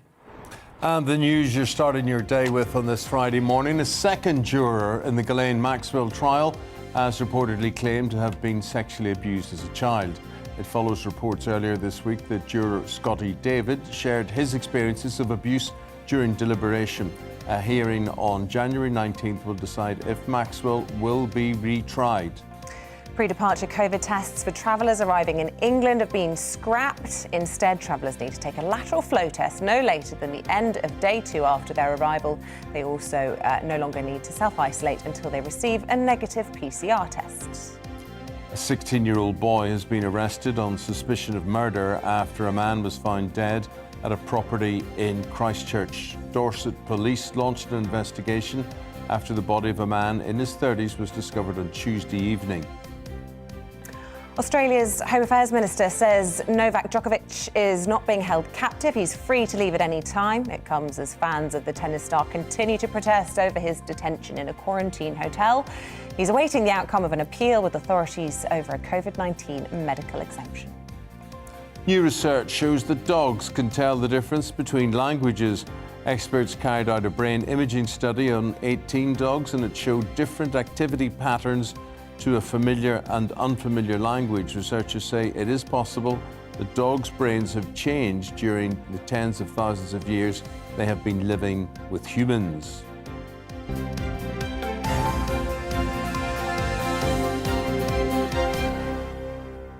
So there we go. Best friends, those dogs. They've adapted over the years. Lots of people sending in their pics. Clever animals. Although I don't have a clever dog. I have a lovely, nice dog, but she's dim. She's dim. She's very dim. She's dim. She doesn't fetch anything. She doesn't, when people say sit, stand, all that, doesn't do anything like that. Yeah, I wanted to find a tweet, and it'll take me a while to search through, but someone tweeted in this morning saying if you treat your pets like babies, then they will be badly behaved. And if you treat them like dogs, then they'll be your best friend for life. And this ties into what was on the front of the Telegraph this morning, right at the top. It says the rise of the British dog baby, because apparently we're all infantilising our pets. Yeah. Well, I just hope I become the person my dog thinks I am, because they're Your great hero. for your, they're just great for your self-esteem and all sorts. The decorations are down, hopefully. The leftovers have gone and it's time to think positive, look ahead and be determined to complete our happy and healthy New Year's resolutions. Well, let's look at how we can stay positive despite giving up some of our favourite foods, drinks and snacks. Catherine Ryan is a comedian and TV presenter and she joins us now. Hi there, Catherine. Thank you for coming on. You're so right. So many of us get through Christmas and we think time to sort out our bad habits, but we're kind of punishing ourselves. Oh, look! I wanted to link in with the last segment. This is possibly the dumbest dog in all of the UK. She is a baby dog, but she's lovely. We love her so much. Yeah. Aww. Happy New Year. And Eamonn, how was Granddad's first Christmas? Well, it was lovely. It was lovely. It brings out the Santa in me, I have to say. And I have a lovely little granddaughter, Amelia. And it's very, very nice. What's the name of your doggy? Oh, she's called Meg Ryan. Meg. But, you know, we've got to keep that Christmas joy going. And I hate to see people embarking upon these really unreasonable January diets. So Gusto, the recipe box company, has conducted research. It shows that dieters, 72% of them are cutting out entire food groups. They're saying, all right, no carbs 2022. I'll never have my favorite foods again. And that's just not sustainable. It'll leave you sad, low energy. And I want people to adopt a more positive long-term approach and still enjoy the foods they love with Gusto. But, against that, Catherine, you have something like, what is it, dry January? Or what's that? Yeah, dry January. Dry January. I mean, it seems to be the worst time of the year to really, for people to punish themselves in terms of a drink that probably makes them feel very good. It really is, especially because it gets dark about 3 p.m. and times have been tough for a lot of people. It's gloomy. I think that everything in moderation is fine. It's all about balance. And we're never, I don't have weight loss goals in my household, but we're looking to be more plant-based in 2022. So the other night I made a delicious plant-based linguine carbonara with Gusto, 100% vegan. It had these smoky mushrooms that tasted of bacon, lovely cream sauce, but it was soy cream. And I mean, I never feel like I'm depriving myself, and it keeps us keeps the mood good in the household. That being said, I'm doing dry January and I'm an advocate for it. I think I feel better for it actually this week, even though I'm getting up early and maybe I'm, I don't know, perhaps I was waking up hungover every day before, but I feel better for it. I think sometimes we need a little bit of abstinence, and I feel like January can be a good time to do that after we've overindulged over the Christmas period. I don't mind saying farewell to the crisps for a bit. I mean, it depends. If you're the type of person who goes all in, usually, research shows that 50% of dieters, for example, give up in the first week. If you drink loads, maybe dry January works for you. I feel that I don't drink enough to do dry January. I have like a moderate amount of white wines most afternoons. No, every once in a while. And so I just keep it going all through January. I eat and drink the same in June as I do in January, December, October. I'm very balanced. Yeah, so we're just saying here that nearly 25% of the country will go on a diet this month, but how long does it last? So you think everything in moderation, though, Catherine? In my opinion, yes. And I'm the mother of a teenage girl, and I know that this new generation, they're a lot more body positive than before. But then we still have that shame attached to it and guilt, and we punish ourselves. And I just don't want to see that. I think if you eat and drink inclusively, so for example, if you say, I've had loads of vegetables today, I've had lots of fresh herbs, I've drunk lots of water today, then why wouldn't you have a nice glass of red wine and some cheese that evening? I think that is what is most successful for most people. But if you can do dry January and you love it, then hats off to you. You should enjoy that too. Any tips anybody watching or listening has as to how to get through on moderation? Let us know at GBNews. And I love, obviously you're a comedian, you're a very funny person, and I wonder how much, your household feeds off your humour to get through the misery of January. I feel like humour is a big tonic, isn't it? It's a great medicine. Are you the household joker? I'm actually not. In my real life, I'm a lot quieter and more subdued than I am on stage. I think because I'm touring with my brand new show, Mrs., I get an outlet to tell jokes. And, I've worked with Eamonn before. We have a massive outlet to get attention. So at home, I'm actually the quiet one.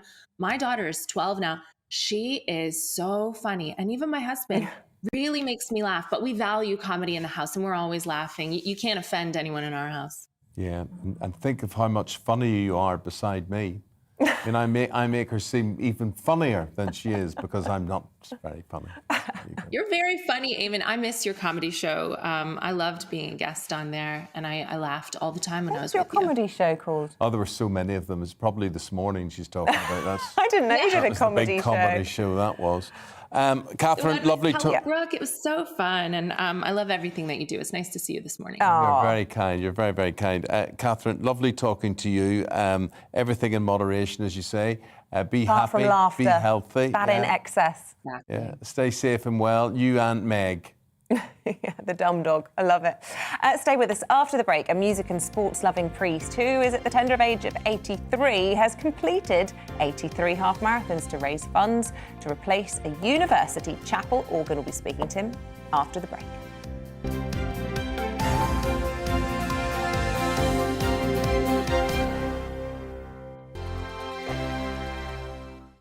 Hello there, I'm Eamonn. And I'm Isabel. And you're watching the GB News digital stream across the United Kingdom. And around the world. If you're here in the UK, you can also watch us on your TV screen. GB News is Freeview channel 236. On Sky, we're channel 515. 626 on Virgin Media. Just remember, you might need to retune your TV to watch the channel. Yeah, and if you are doing that, find out more about retuning by going to gbnews.uk. Join my show Farage, 7 p.m. till 8 p.m. Monday through Thursday. And there you will get opinion, analysis, debate, and I'll cover stories that nobody else dares to touch. And then for the last 15 minutes, talking pints. We're over a drink. We have a civilized conversation with someone. We very often disagree, but we do it in a grown-up way. Come and join me on Farage.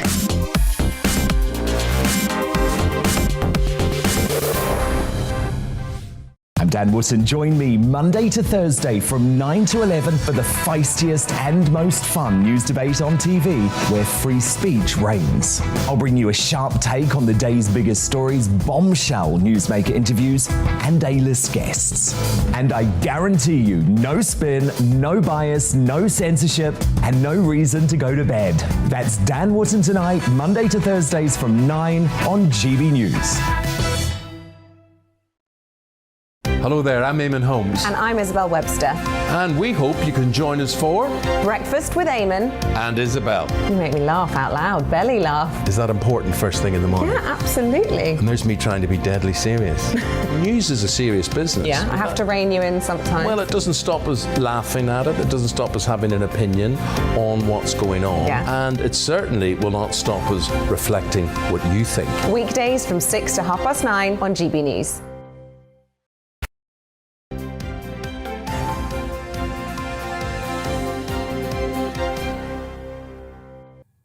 Music and sports-loving priest, Professor Monsignor Vladimir Felsman has completed 83 half marathons to raise funds to replace St Mary's University Chapel's organ.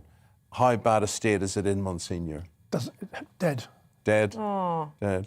And I'm sure... It would cost more to try to repair it.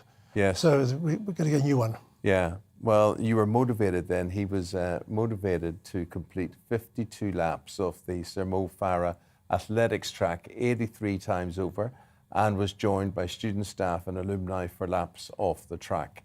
You know, you're obviously fit as a butcher's dog. Reasonably fit. Yeah. You have to keep at it. The secret Yeah. about fitness is, you know, keep doing it. So every morning I have a series of exercises I do, which you can see on my website if you go fathervlad.com. And 83 press-ups in the morning, plus stretching exercises. The key thing is to keep at it. And do you find that when you're exercising, you're obviously a very spiritual man, dedicated your life to this. Do you find when you're exercising, you're thinking sort of spiritual thoughts, or is it a sort of release from the day job, as it were? No, I mean, the walking was fantastic. It's like a retreat. It's, you know, it's almost 4 hours. Do you pray going? Think about it, yeah. Stations of the Cross, for example, Yes. in my mind, or the Beatitudes, or...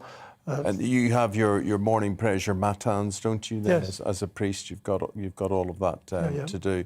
But it's like it's stamina, really. It's stamina. You've built up this stamina that you can do.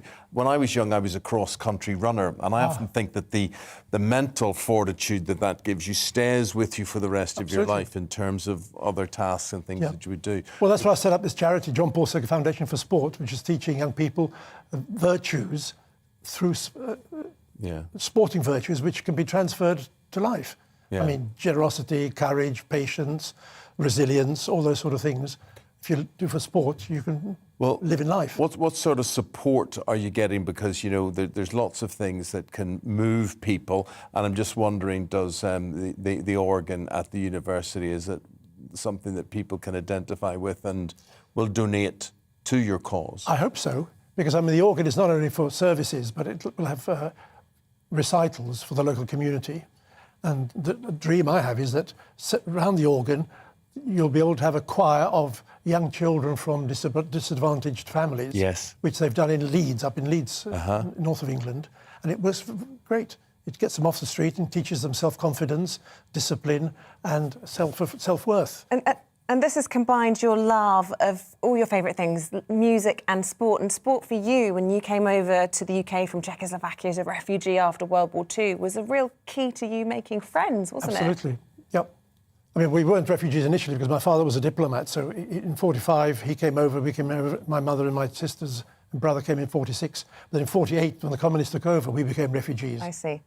And when I came to England, the only sentence in English I knew, I love to go to sleep to cinema, which I must have picked up off my uncle, who was back in Prague after the war from the army. And sport was the way of belonging, getting a sense of, being accepted. So it's very, very important. What about us as a country, and a lot of people watching have very strong views about migrants and immigrants into the country. What sort of understanding do you think we should have, or what is do you see us as having an obligation to these people? Well, certainly, having me as a refugee, I think I've helped the country. 52 years as a priest, serving, teaching, looking after young people and so on. So it's Ubuntu. It's good for the people you help, but it's also good for the country. Yeah.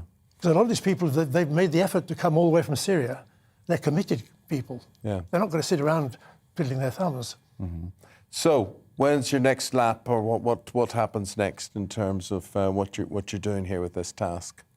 Well, I'm working with the university because I set up this John Paul II Foundation for Sport, which I've now inserted into the university, because when I reached the age of 80, I said I'm not going to be around much longer, so to make sure the ideas that we set up would continue. So it's now in the university. So I'll be contacting the schools that have been using the courses and do research, asking them, Well, good luck to you, Monsignor. Thank you very much indeed, Father Vlad there. And thank you very much. Good to be here. Good. Fantastic. Well, we're now at the end of our first week of the all-new breakfast show here on GB News. So it's been great getting to know you, and thank you very much indeed for all of your support this week. In fact, the support was so good, we might even be back on Monday. There will be changes on Monday. There'll be a few little tweaks. Yeah, we're evolving all the time, and there'll be do things differently. And I'll be with Isabel from 6 o'clock on Monday. Claudia's got in touch from Ireland saying it's lovely to see Eamonn and Isabel back on our screens together. And Steve has called us saying... without doubt, the best breakfast lineup and show on TV and, of course, radio. And who could disagree? Who could disagree, guys? Keep tuning in. Best, we love but having we are you. cheap. That's the thing. If you've enjoyed watching us on TV or listening to us on the radio this week, don't miss out on Breakfast with Stephen Dixon and Anne Diamond, Saturday and Sunday from 6. Have a good day. Bye-bye. Have a good weekend. Hope the weather's kind for you. It's time to remind ourselves there's always another winter. Canary Islands sponsors the weather. Morning. A few places waking up to a covering of snow this morning. Further sleet and snow showers to come during the day today, and quite icy out there as well. There are Met Office warnings in place. Here's the bigger picture. Low pressure to the north. This set of weather fronts just moving its way towards the southwestern corner of the UK through the day, but it's actually across the northwest where we've got snow showers coming in at the moment. Western Scotland, Northern Ireland, parts of Northern England and North Wales. Snow mostly over hills, but some down to lower levels. As I said, some places waking up to a covering, and further heavy showers coming in through the day.